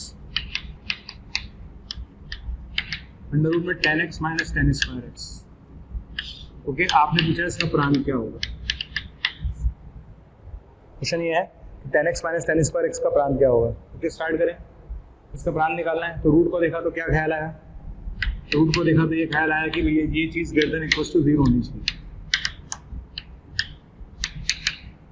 okay. Root को देखा तो यही ख्याल आएगा, इसको माइनस से मल्टीप्लाई कर दीजिए, इसको क्या करेंगे, माइनस से मल्टीप्लाई कर देंगे, साइन चेंज हो जाएगा, माइनस से मल्टीप्लाई करते साइन चेंज होगा। कितने पॉइंट मिलेंगे यहाँ से, 2, 0 और 1। तो यहाँ से tan x आ गया 0 से 1 के बीच में, ठीक है। तो यहाँ से tan x कहाँ से कहाँ तक आ गया, 0 से 1 के बीच में आ जाएगा। और अगर tan x 0 से 1 के बीच में आएगा तो आंसर क्या होगा, 0 से π/4। तो tan x 0 से 1 कब होता है, 0 से π/4 के बीच में होता है। लेकिन क्या tan x सिर्फ 0 से 1, 0 से π/4 में ही होता है क्या, नहीं, हर पाई के बाद रिपीट होगा, हर पाई के बाद रिपीट होता है। ध्यान रखना, साइन और कॉस में 2 पाई के बाद रिपीट होता है, यहाँ पर हर पाई के बाद रिपीट हो रहा है, राइट। तो tan x अगर 0 से 1 है तो आंसर होगा 0 से π/4। और जनरल आंसर चाहिए तो क्या लिखेंगे, n पाई से लेकर और n पाई प्लस π/4, ये आपका आंसर होगा, ओके। ये आपका आंसर होगा, जनरल आंसर आपको चाहिए, ठीक। चलिए, तो ट्रिग्नोमेट्री समझ में आ गया होगा, ट्रिग्नोमेट्री में किस तरह से अपन प्रांत निकालते हैं, ट्रिग्नोमेट्री का ग्राफ समझ में आ गया होगा। आज के लेक्चर को अगर मैं रिव्यू करूँ, अभी खत्म नहीं हुआ, आज का लेक्चर भी जारी है, पर आज के लेक्चर को अगर मैं रिव्यू करूँ तो मैंने कहाँ से स्टार्ट किया था। सबसे पहले मैंने आपको x² x⁴ वाले ग्राफ सिखाए, फिर मैंने आपको x³ x⁵ वाले ग्राफ सिखाए, फिर मैंने आपको √x वाले ग्राफ सिखाए, फिर मैंने 1/x का ग्राफ सिखाया, है ना। उसके बाद फिर मैंने आपको ट्रिग्नोमेट्री के 6 ग्राफ सिखाए, फिर मैंने उस पर प्रांत के क्वेश्चंस कराए, ठीक है। तो काफ़ी क्वेश्चंस मैंने प्रांत के करा दिए आपको ट्रिग्नोमेट्री पर, है ना। तो आप ध्यान रखिएगा, ओके। और एक चाहे तो एक टेबल बना लीजिए, ताकि अब आप याद रखिएगा कि यहाँ पर एक फलन लिख लीजिएगा और यहाँ पर उनके प्रांत लिख लीजिएगा और यहाँ पर पैसे लिख लीजिएगा। ये टेबल आप याद रखिएगा। कैसे याद रखेंगे कि जैसे यहाँ लिखा है sin x, यहाँ लिखा है cos x, यहाँ tan x, यहाँ लिखा है cot x, यहाँ लिखा है sec x और यहाँ लिखा है cosec x। याद रखिएगा, इसका प्रांत r है, इसका प्रांत r है, इसका r माइनस 2n प्लस 1/2। ध्यान रखें, sec का और tan का सेम होगा, sec का और tan का सेम होगा कि दोनों में 1/cos आएगा, sec का और tan का दोनों का सेम होगा कि दोनों में 1/cos आएगा, cot का और cosec का सेम होगा क्योंकि दोनों में 1/sin आएगा। n पूर्णांक है, यहाँ पर n सब जगह क्या है, पूर्णांक, ओके। पैसा याद रखिए, sin x का क्या होगा, -1 से 1, इसका -1 से 1, r एक के साथ एक फ्री, इसका है तो इसके साथ ये फ्री, ये है तो इसके साथ ये फ्री, ठीक है। इसका क्या होगा, r माइनस -1 से 1 तो उसके साथ ये फ्री, आप ध्यान रखिएगा, ओके। तो ट्रिग्नोमेट्री मेरे ख्याल से अब ट्रिग्नोमेट्री वाले पार्ट में दिक्कत नहीं आनी चाहिए। ट्रिग्नोमेट्री वाले को कैसे कराया आपको समझ आ गया होगा। अब हम चलते हैं चरघातांकीय फलनों के ग्राफ पर। किस पे चलेंगे, चरघातांकीय फलनों के ग्राफ पर, है ना। तो हमारी जो नेक्स्ट हेडिंग है वो है चरघातांकीय फलनों का graph.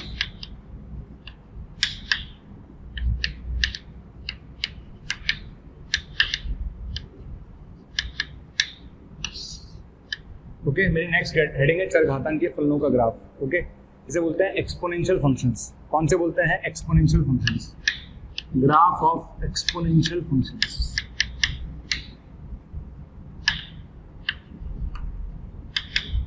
Graph of exponential functions, right. मैं चरघातांकी की बात कर रहा हूँ। देखिए चरघातांकी, चर की घात में घातांक है ना, चरघातांकी, चर की घात में घात, ठीक है। चरघातांकी, चरघातांकी कौन से होते हैं? 2 की पावर x, 3 की पावर x, 3 की पावर x, 3 की पावर -x, ये सब चरघातांकी कहलाते हैं, राइट। ठीक, अब चरघातांकी में दो कैटेगरी हम पढ़ते हैं जनरली। वो दो कैटेगरी कौन कौन सी हैं? यानी मैं बात कर रहा हूँ आपसे किसकी? मैं बात कर रहा हूँ ग्राफ ऑफ a की पावर x की, चर की घात में घातांक, मैं इसकी बात करूंगा। ओके ठीक है सर। तो चर की घातांक जो है उसमें कुछ केसेस हैं, बिल्कुल हैं, बता देता हूँ केस कौन कौन से हैं। पहला केस है a अगर 1 से बड़ा है, a अगर 1 से बड़ा है। अच्छा 1 से बड़ा तो हम 2 ले लेते हैं, 3 ले सकते हैं, 4 ले सकते हैं, कुछ भी ले लो आप। एक एग्जाम्पल बना के देख लेते हैं हम लोग, है ना। जैसे a 1 से बड़ा ले लिया तो 1 से बड़ा 2 ले लेते हैं, 3 ले लेते हैं, 4 ले लेते हैं। तो 1 से बड़ा मैंने 2 ले लिया, राइट।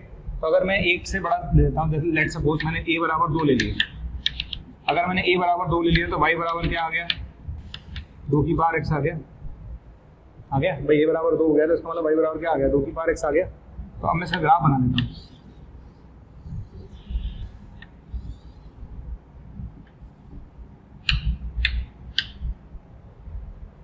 जैसे बचपन में सिखाते थे ना वैसे ही सिखा रहा हूँ, इसको फिर जनरलाइज कर देंगे। तो बचपन में जैसे सिखाते थे वैल्यूज लेकर देख लेते हैं, है ना। तो अगर मैं x की वैल्यू -1 लेता हूँ, है ना, x की वैल्यू -2 लेता हूँ, तो ये -1, ये 1/4 आएगा। -1 लेता हूँ तो ये 1/2 आएगा। 0 लेता हूँ तो 1 आएगा। 1 लेता हूँ तो 2 आएगा। 2 लेता हूँ तो 4 आएगा। आ गया, ठीक है। अच्छा अगर मैं जैसे जैसे वैल्यू बढ़ाता जाऊँगा, है ना, जैसे जैसे वैल्यू बढ़ाता जाऊँगा तो आपको दिख रहा होगा कि जब मैं इन्फिनिटी की तरफ अप्रोच करूँगा, किसकी तरफ? इन्फिनिटी की तरफ अप्रोच करूँगा, तो ये इन्फिनिटी की तरफ अप्रोच करेगा। आपको दिख गया होगा। तो हो क्या रहा है? तो 0 पे वैल्यू 1 आ रही है, बिल्कुल ठीक है। 1 पे वैल्यू कितनी आ रही है? 2 आ रही है। 2 पे 4 आ रही है। 3 पर 8 आएगी। जैसे जैसे मैं बढ़ता जाऊँगा वैसे वैसे वैल्यू बढ़ती जाएगी। तो मैं यहाँ से बोल दूँ कि जब मैं इन्फिनिटी की तरफ अप्रोच करूँगा तो मेरा फंक्शन भी इन्फिनिटी की तरफ अप्रोच करेगा, है ना। जब मैं इन्फिनिटी की तरफ अप्रोच करूँगा तो ये इन्फिनिटी की तरफ अप्रोच करेगा। अच्छा नेगेटिव में देखो क्या हो रहा है? -1 पर हाफ आया, -2 पे 1/4 आया, ठीक है। -3 पर 1/8 आएगा। तो हम 0 के नजदीक जाते जा रहे हैं, 0 के नजदीक जाते जा रहे हैं। इसका मतलब जब मैं x -इन्फिनिटी की तरफ अप्रोच करूंगा तो y 0 की तरफ अप्रोच करेगा। ओके तो +इन्फिनिटी पर +इन्फिनिटी की तरफ अप्रोच करेगा और -इन्फिनिटी पर 0 की तरफ अप्रोच करेगा। अब इसका एक ग्राफ प्लॉट कर लेते हैं। कैसे प्लॉट करते हैं ग्राफ? तो ग्राफ ऐसे प्लॉट होगा इसका। अगर हम ग्राफ प्लॉट करें,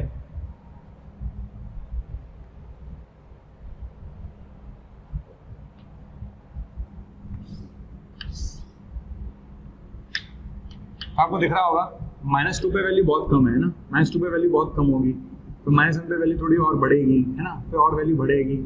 दिख रहा है? -2 पे वैल्यू 1/2, 1/4, फिर 1/2, फिर 1, ऐसे बढ़ती जाएगी। फिर सडनली ग्राफ एकदम से राइज होगा। तो ग्राफ ऐसे जाएगा और एकदम से राइज कर जाएगा। क्लियर? एक ग्राफ बनेगा इस तरह से। तो एक्सपोनेंशियल फंक्शन का ग्राफ जो होता है वो हमेशा इस तरह से बनता है। तो चरघातांकी फलनों के ग्राफ ऐसे बनेंगे। ओके ग्राफ ऐसे जाएगा बढ़ता हुआ, राइट। समझ में आ गया? तो चरघातांकी फलनों का जो ग्राफ होता है वो इस तरह से बनता है। तो कभी भी किसी भी चरघातांकी फलन का ग्राफ आपको बनाना है तो चरघातांकी फलन का ग्राफ हमेशा ऐसे बनेगा, है ना। जब भी आधार a 1 से बड़ा है, अगर a 1 से बड़ा है, जब भी a 1 से बड़ा है तो हमेशा ग्राफ ऐसे बनाएंगे। श्योर? समझ में आ गया? जैसे 2 की पावर x बनाना है ऐसे बनाना है, 3 की पावर x बनाना है तो ऐसे बनाना है, 4 की पावर x बनाना है तो ऐसे बनाना है, 5 की पावर x बनाना है तो ऐसे बनाना है, ठीक है। अच्छा प्रांत क्या होगा? इसका प्रांत r होगा। x का कोई भी मान ले लो, कोई तकलीफ नहीं है। x का कोई भी मान लो, क्या तकलीफ है? पैसर क्या होगा? इसका मान कभी नेगेटिव नहीं हो सकता। तो पैसर हो गया 0 से अनंत। ओके तो प्रांत होगा इसका r, पैसर होगा 0 से अनंत, क्योंकि इसका मान कभी नेगेटिव नहीं आएगा। श्योर? पैसर हो गया 0 से अनंत, ठीक है। समझ में आ गया? यहाँ पर एक छोटी सी बात मैं आपको बता दूं। छोटी सी बात क्या है? जैसे मान लीजिए ये वाला पॉइंट सबको पता है 0,1। कौन सा है? 0,1। लेट सपोज ये 2 की पावर x का ग्राफ है। किसका ग्राफ है? 2 की पावर x, ठीक है। तो जैसे जैसे a बढ़ाएंगे, जैसे जैसे a बढ़ाएंगे, ठीक है, मैं अपनी बात रिपीट कर रहा हूँ, जैसे जैसे a बढ़ाएंगे वैसे वैसे ग्राफ क्या होगा? हल्का सा ऊपर और यहाँ पर हल्का सा नीचे, ये e की पावर x का ग्राफ है। ओके, तो जैसे जैसे a बढ़ाते जाएंगे वैसे वैसे ग्राफ वहां से ऊपर होता जाएगा। ऐसे अगर मैं 3 की पावर x बनाऊंगा तो क्या होगा, यहाँ से हल्का सा ऊपर जाएगा और यहाँ से हल्का सा नीचे होता जाएगा। क्लियर है? तो जैसे जैसे आप a बढ़ाएंगे वैसे वैसे ग्राफ क्या होगा, ऊपर जाता जाएगा। तो जैसे जैसे a बढ़ाएंगे ग्राफ इस साइड से ऊपर होता जाएगा और इस साइड से नीचे होता जाएगा। समझ आ गया? क्लियर है? तो जैसे जैसे मैं a बढ़ाऊंगा वैसे ग्राफ इस साइड से ऊपर होता जाएगा और साइड से नीचे होता जाएगा। एक्स एक्सिस के नीचे कभी नहीं जाएगा, ध्यान रखना। ओके, ये किसका ग्राफ था? ये ग्राफ था a की पावर x का, जब a 1 से बड़ा था, जब a 1 से बड़ा है। अब मैं बनाता हूं जब a 1 से छोटा है, यानी a 0 से 1 में है। ठीक है, केस नंबर सेकंड है जब a 0 से 1 में है। अच्छा, 0 से 1 में क्या ले सकते हैं, हाफ ले लेते हैं, सबसे अच्छा है। a बराबर हाफ ले लेता हूं मैं, तो मैं a बराबर हाफ ले लेता हूं। यानी अब मुझे ग्राफ किसका बनाना है, मुझे ग्राफ बनाना है हाफ की पावर x का या 2 की पावर माइनस x का, एक ही बात है। अच्छा, ग्राफ कैसे बनाएंगे, सेम तरीका, मैं वापस एक टेबल बनाता हूँ। ये लीजिए सर, ये मेरे पास x है, ये मेरे पास y है। ओके, मैं वैल्यू रखना चालू करता हूँ। मैं -2 रखूंगा तो 4 आएगा, -1 रखूंगा तो 2 आएगा, 0 रखूंगा तो 1 आएगा, 1 रखूंगा तो हाफ आएगा, 2 रखूंगा तो 1/4 आएगा। आ गया? अब जो बच्चा ढंग का है ना उसको समझ में आ रहा होगा यार, क्या समझ में आ रहा होगा कि जैसे जैसे x बढ़ा रहा हूँ वैसे वैसे वैल्यू कम हो रही है। ओके, तो जब x इन्फिनिटी को अप्रोच कर रहा है तो y 0 को अप्रोच करेगा। फिर जैसे जैसे आप x बढ़ाओगे ना, बढ़ा लो ना आप x, तो जैसे जैसे x बढ़ा रहे हैं वैसे वैसे वैल्यू कम हो रही है। तो जैसे जैसे x बढ़ाऊंगा वैसे वैसे वैल्यू 0 की तरफ अप्रोच करेगी। और जैसे जैसे मैं x घटाऊंगा तो अगर मेरा x माइनस इन्फिनिटी की तरफ अप्रोच करेगा तो y इन्फिनिटी की तरफ अप्रोच करेगा। जैसे जैसे हम नेगेटिव साइड में जा रहे हैं तो वैल्यू बढ़ रही है। -1 पे 2 है, -2 पे 4 है, -3 पे 8 होगी, बढ़ रही है। क्लियर है? तो ग्राफ समझ में आ गया कैसा होगा? ठीक है, तो उल्टा हो गया, जस्ट पिछले वाले का जस्ट उल्टा कर दो, मतलब उल्टा मतलब पेपर घुमा दो। अगर पेपर ऐसा है ना उसको घुमा दो आप उल्टा, बस नजर आ जाएगा आपको। ठीक है, एक काम कर सकते हो, जिसके पास व्हाइट कॉपी हो तो आगे वाले पेपर भी बनाए, उसको डार्क बना के और पेपर पलट के देखना। तो जो पलट के देखने वाला जो ग्राफ होगा ना वो ये वाला होगा। अगर आप आगे 1 से बड़ा बनाओगे, a 1 से बड़ा, तो जो पीछे दिखेगा वो छोटा 1 से छोटा दिखेगा। तो क्लियर हो गया, वो ग्राफ क्या होगा, उल्टा बन जाएगा। तो ग्राफ की जो शेप है वो कुछ इस तरह की जाने वाली है।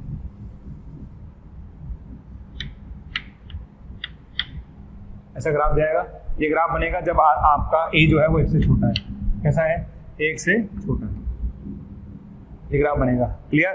तो इस तरह से ग्राफ बना सकते हैं। ये उस केस में जब a 1 से छोटा है। अगर किसी ने बोला कि 2 की पावर -x तो ऐसे बनेगा, 3 की पावर -x तो भी ऐसे बनाएं, 4 की पावर -x तो भी ऐसे बनाएं, e की पावर -x तो भी ऐसे बनाएं। क्लियर है? तो ध्यान रखिएगा, ये ग्राफ इस तरह से जाएगा। इसका अनंत आ रहा है, पैसा 0 से अनंत है। ओके, इसकी वैल्यू कभी नेगेटिव नहीं है, ये तय है। ओके, यहाँ पर एक चीज और बताना जरूरी है। क्या बताना जरूरी है? यहाँ पर एक चीज और बता दूं मैं आपको। जैसे ये ग्राफ है 2 की पावर -x का, इसका ग्राफ है 2 की पावर -x का। ठीक है, तो जैसे जैसे हम नेगेटिव साइड में आ रहे हैं, मतलब 2 की पावर -x है, तो a अगर मैं e की पावर -x बनाऊं, क्या बनाऊं, e की पावर -x, तो हल्का सा यहाँ से ऊपर जाएगा और यहाँ से नीचे तरफ जाएगा। ओके, समझ में आ गया? तो ये 2 की पावर -x है, ये e की पावर -x है। तो बच्चा बोले 3 की पावर -x, तो बेटा 3 की पावर -x यहाँ से ऊपर जाएगा और यहाँ से नीचे जाएगा। ओके, इस तरह से बनता जाएगा। तो आप ध्यान रखें, इस तरह से ग्राफ आपका बन जाएगा। ये 3 की पावर -x का ग्राफ है। श्योर? इस तरह से बना सकते हैं हम लोग। ओके, अच्छा, यहाँ पर मैंने a greater than 1 लिया, a less than 1 लिया। a equals to 1 अगर हम लेते हैं तो a equals to 1 मतलब 1 की पावर कुछ भी हो, मैथ्स में 1 की पावर 1 ही होता है, एग्जैक्ट 1 की पावर कुछ भी 1 ही होगा, तो वो सीधी कांस्टेंट लाइन आ जाएगी। तो उसकी बात करने का कोई मतलब नहीं है ना। कोई बोले कि सर अगर a1 होगा तो क्या होगा, बेटा a1 होगा तो 1 की पावर कुछ भी हो, मैथ्स में 1 ही होगा, बेटा उसका जो ग्राफ आएगा वही आ जाएगा। आगे समझ में?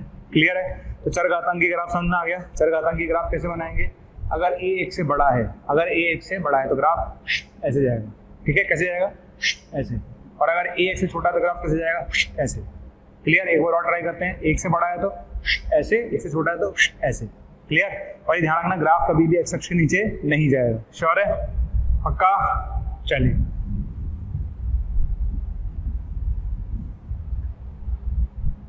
यहां पर कुछ नोट डाल के लिख लेते हैं। नोट डाल के लिखिए पहला पॉइंट, चरघातांकीय फलनों का मान कभी भी ऋणात्मक नहीं होता। पहला पॉइंट लिखिए, चरघातांकीय फलनों का मान कभी भी ऋणात्मक नहीं होता। चरघातांकीय फलनों का मान कभी भी ऋणात्मक नहीं होता। ठीक है? किसी भी एक्सपोनेंशियल का मान कभी भी निकालें, कभी भी नेगेटिव नहीं आएगा। आप बच्चों से पूछोगे तो बच्चों को पता तो रहता नहीं है, तो ध्यान रखिएगा चरघातांकीय फलनों का मान कभी नेगेटिव नहीं होता। ठीक है? दूसरा पॉइंट लिखिए। दूसरा पॉइंट का एक एग्जांपल ले रहा हूं दूसरे में। अगर आपसे मैंने पूछा कि बेटा 3 की पावर x बराबर -1 क्या ये संभव है, तो मेरा आंसर है नहीं। 3 की पावर x बराबर -1 कभी भी संभव नहीं है। इसका आंसर आएगा नो सॉल्यूशन। पॉसिबल ही नहीं है ना यार, पॉजिटिव बराबर नेगेटिव कैसे होगा? तो ध्यान रखिएगा इस बात को। ठीक है? तीसरा क्वेश्चन एक और है, 9/10 की पावर x बराबर -1/x के कितने हल होंगे? ये क्वेश्चन लिख लेते हैं, बेसिकली क्वेश्चन है हल कितने होंगे। मतलब हलों की संख्या पूछ रहा हूँ मैं, बेसिकली हलों की संख्या कितने होंगी। हमारा क्वेश्चन ये होता है हमेशा हलों की संख्या क्या होगी। अब 9/10 की पावर x, ठीक है? अच्छा 9/10 तो 1 से छोटा है ना, 1 से छोटा है तो आपको पता ही ग्राफ कैसे जाएगा। ओके अच्छा, आज के लेक्चर में मैंने आपको y = 1/x सिखाया था। आज के लेक्चर में मैंने आपको क्या सिखाया था? मैंने आपको आज के लेक्चर में 1/x सिखाया था। अच्छा 1/x का ग्राफ आपको मैंने सिखाया था, ये 1/x होता है।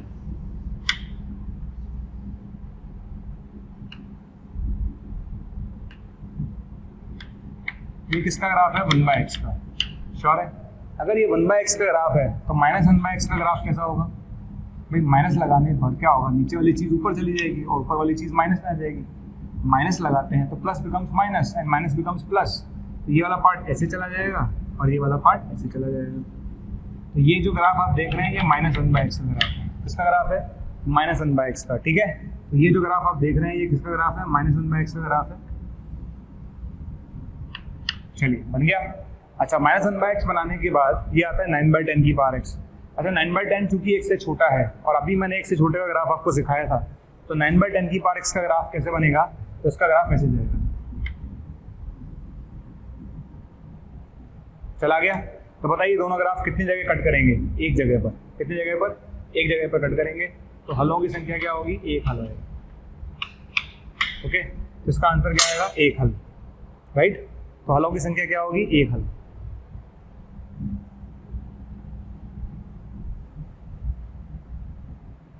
ओके चलिए अब इस पर कुछ क्वेश्चंस देखते हैं चरघातांकियों पर, कि चरघातांकी फलन पर हम क्वेश्चंस कैसे करेंगे।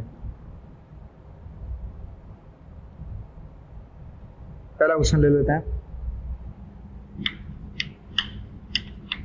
अंडर रूट 1/3 की पावर x² - x -1/3 की पावर 2x + 4। मुझे इसका प्रांत निकालना है। क्या निकालना है? इसका प्रांत निकालना है। ठीक है? अच्छा रूट को देखा तो क्या ख्याल आया, है ना? तो रूट को देखा तो एक ही ख्याल आया, >= 0 होना चाहिए। रूट को देखा तो क्या ख्याल आया कि ये चीज >= 0 होनी चाहिए। समझ में आ गया? तो हमारे पास एक ही ख्याल है, फिक्स ख्याल है। रूट को देखा तो रूट को देखते एक ही ख्याल आता है कि ये चीज >= 0 होनी चाहिए। तो ये पूरा एक्सप्रेशन मैंने >= 0 कर दिया, ये चीज उधर चली गई, आ गई। अब आप ध्यान रखिए हो क्या रहा है, क्योंकि ये 1 से छोटा है, 1 से छोटा है। क्लियर है? 1 से छोटा है तो हम जब तुलना करते हैं ना तो क्या होता है, तुलना करने पर ये चीज मतलब चिन्ह बदल जाएंगे, है ना? क्योंकि ये 1 से छोटा है ना? 1 से छोटा, अगर 1 से छोटे की पावर अगर अपन देखेंगे तो क्या होता है, उल्टा हो जाता है। कोई भी नंबर अगर 1 से छोटा है तो आपको पता है कि उसकी जैसे जैसे पावर बढ़ाते हैं वैसे वैसे वैल्यू कम होती जाती है। क्लियर है? तो चूंकि ये 1 से छोटा है तो क्या होगा, जब हम कंपेयर करेंगे तो ये उल्टा हो जाएगा। तो ये चीज उल्टी हो जाएगी, x² - x <= 2x + 4 आ गया। श्योर है? ठीक है? तो x² - 3x - 4 <= 0 आ जाएगा। तो h - 4 × x + 1 <= 0 आ गया। यानी यहाँ से आंसर आएगा -1 से लेकर 4 तक। ओके, इस क्वेश्चन का आंसर ये आ जाएगा। ठीक, इस क्वेश्चन का आंसर टिक करेंगे -1 से लेकर 4 तक। तो ये ध्यान रखना, क्योंकि ये 1 से छोटा है तो जब हम पावर्स को कंपेयर करेंगे तो उल्टा हो जाएगा, जस्ट अपोजिट हो जाएगा। ये चीज़ आपने शायद 11th क्लास में ही पढ़ी होगी आराम से। अगर 11th का फंडा याद हो तो वो भी लगा सकते हैं, ठीक है। आ जाए, नेक्स्ट क्वेश्चन देखते हैं।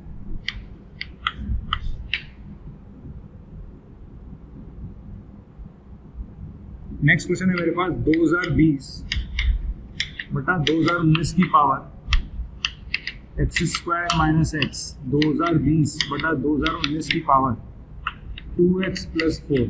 ओके, मुझे इसका प्रांत निकालना है। क्या निकालना है? प्रांत। आगे क्वेश्चन। ओके, चलिए स्टार्ट करते हैं। भाई रूट को देखा तो क्या ख्याल आया? सेम क्वेश्चन है ना, आपको दिख रहा होगा।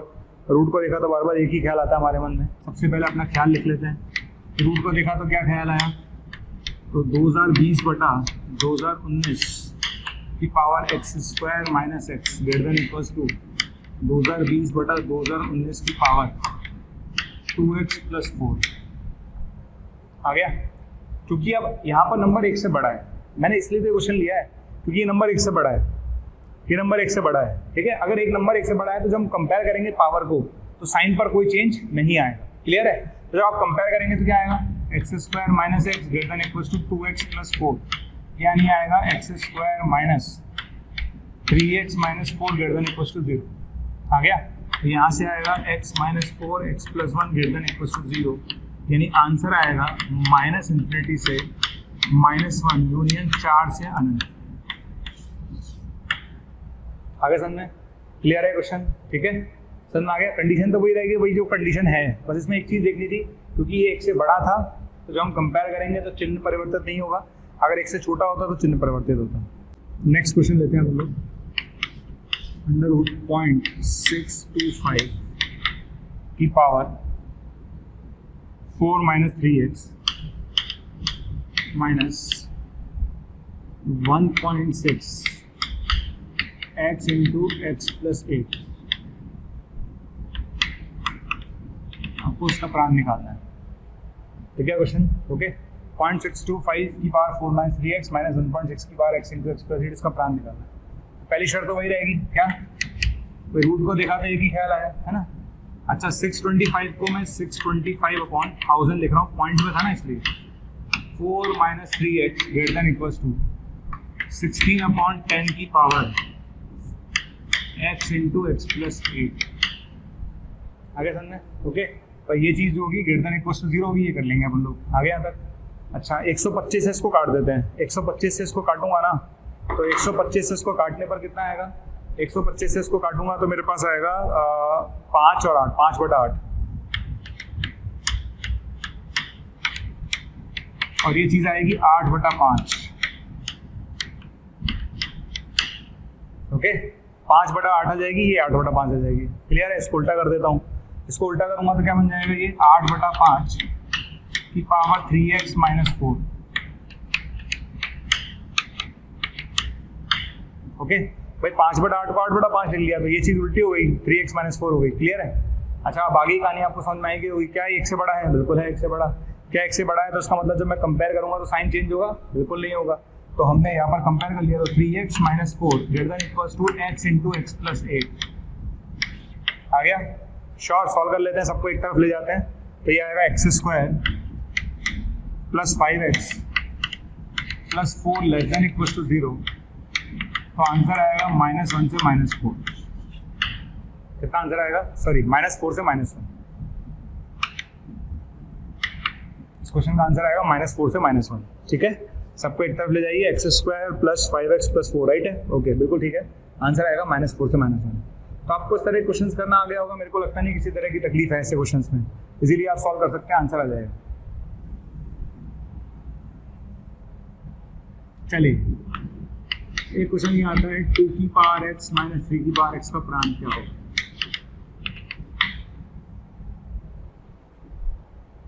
ओके, क्वेश्चन क्या है? क्वेश्चन है 2 की पावर x माइनस 3 की पावर x का प्रांत क्या होगा? क्वेश्चन यही है। चलिए स्टार्ट करते हैं। देखिए, रूट को देखा तो वापस क्या ख्याल आया? रूट को देखा तो एक ही ख्याल आता है बार बार।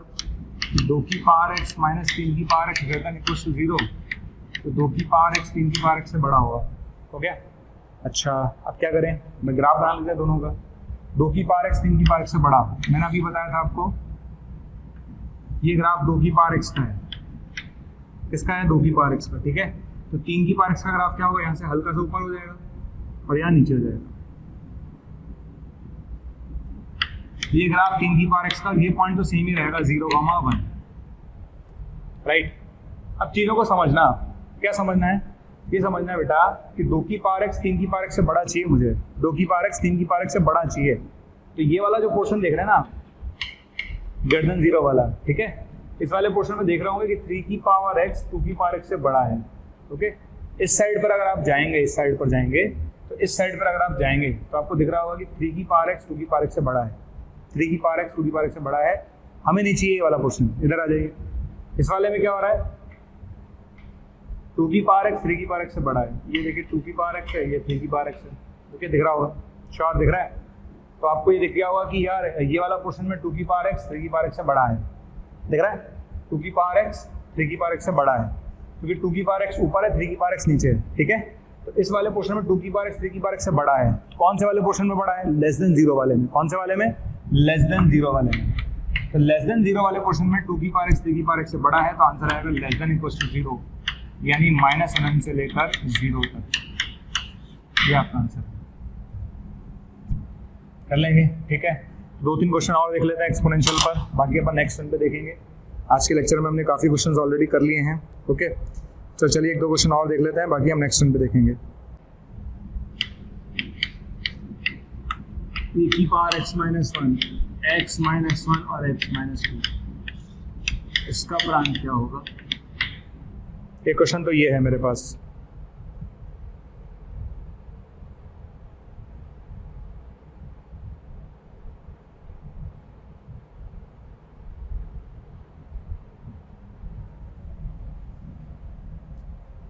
ओके, और एक क्वेश्चन मेरे पास ये है, e की पावर x 9 की पावर x -1 और x -2, इसका प्रांत क्या होगा। स्टार्ट करें, चलिए जाइए। हाँ भाई, रूट को देखा तो क्या ख्याल आया, जो सालों से आ रहा है, जो हर साल ख्याल आता है वही ख्याल अब आएगा। तो रूट को देखते पहला ख्याल हमारा फिक्स है, वही आएगा, ठीक है। तो फर्स्ट ऑफ ऑल हम क्या करेंगे, सबसे पहले रूट को देखा तो क्या ख्याल आया, greater than equal to 0। Okay, बार बार एक ही बात बोली जा रही है। जब से मैं बार बार बोल रहा हूँ, जब से मैंने आपको वेविकर मेथड सिखाया है, तब से मैं बार बार एक ही बात बोलता हूँ, बेटा पॉइंट निकाल ले। यहाँ से 2 मिल जाएगा, क्या मिलेगा 2, यहाँ से 1 मिलेगा और यहाँ से 0 मिलेगा बेटा। e की पावर 0 1 होता है, e की पावर 0 क्या होता है 1, ठीक है। तो 3 पॉइंट टोटल मिलेंगे तुझे, कौन कौन से मिलेंगे, 0 1 2, कितने 0 1 2, 0 1 और 2, 3 पॉइंट आपको मिल जाएंगे, मिल गए। और 3 पॉइंट मिलने के बाद प्लस माइनस प्लस और माइनस। ओके, कौन सा चाहिए, ग्रेटर देन इक्वल टू 0 चाहिए, नहीं प्लस चाहिए। बस आपका आंसर आ गया। क्या आएगा आपका आंसर, आंसर आएगा 0 से 1 यूनियन 2 से n। क्या आंसर आएगा, 0 से 1 यूनिट 2 से n, फिनिश। बस कुछ नहीं करना था, सिंपल सा क्वेश्चन था। ओके, नेक्स्ट वाले में आ जाइए। नेक्स्ट वाले में क्या होगा, नेक्स्ट वाले को भी देख लेते हैं। नेक्स्ट वाले क्वेश्चन पे अगर बात करूं तो रूट को देखा तो एक ही ख्याल आया, क्या ख्याल आया, ग्रेटर देन इक्वल टू 0।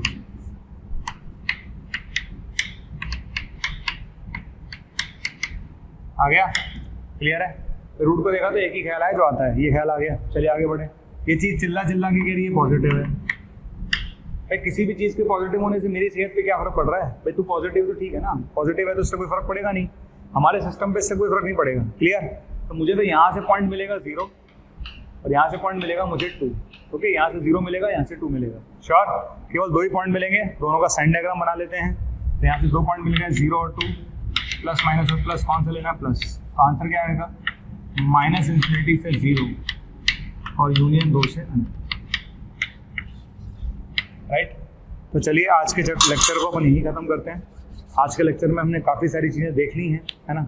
तो होपफुली आपको समझ में आ गई होंगी। एक्सपोनेंशियल का मैंने एक्सपोनेंशियल समझाया, एक्सपोनेंशियल के क्वेश्चंस का प्रांत कैसे निकालते हैं वो समझाया, ठीक है। मैंने ट्रिग्नोमेट्री समझाया, ट्रिग्नोमेट्री क्वेश्चंस का प्रांत कैसे निकालते हैं वो समझाया, ठीक है। और मैंने कुछ ग्राफ भी आपको समझाए। तो आप आज का लेक्चर ढंग से देखिए, आने वाले लेक्चर्स में हम बहुत सारे ग्राफ देखने वाले हैं, ओके। तो आने वाला हर लेक्चर, मैं आपको पहले बता चुका हूँ, फंक्शन का हर लेक्चर जो है ना इंपॉर्टेंट है।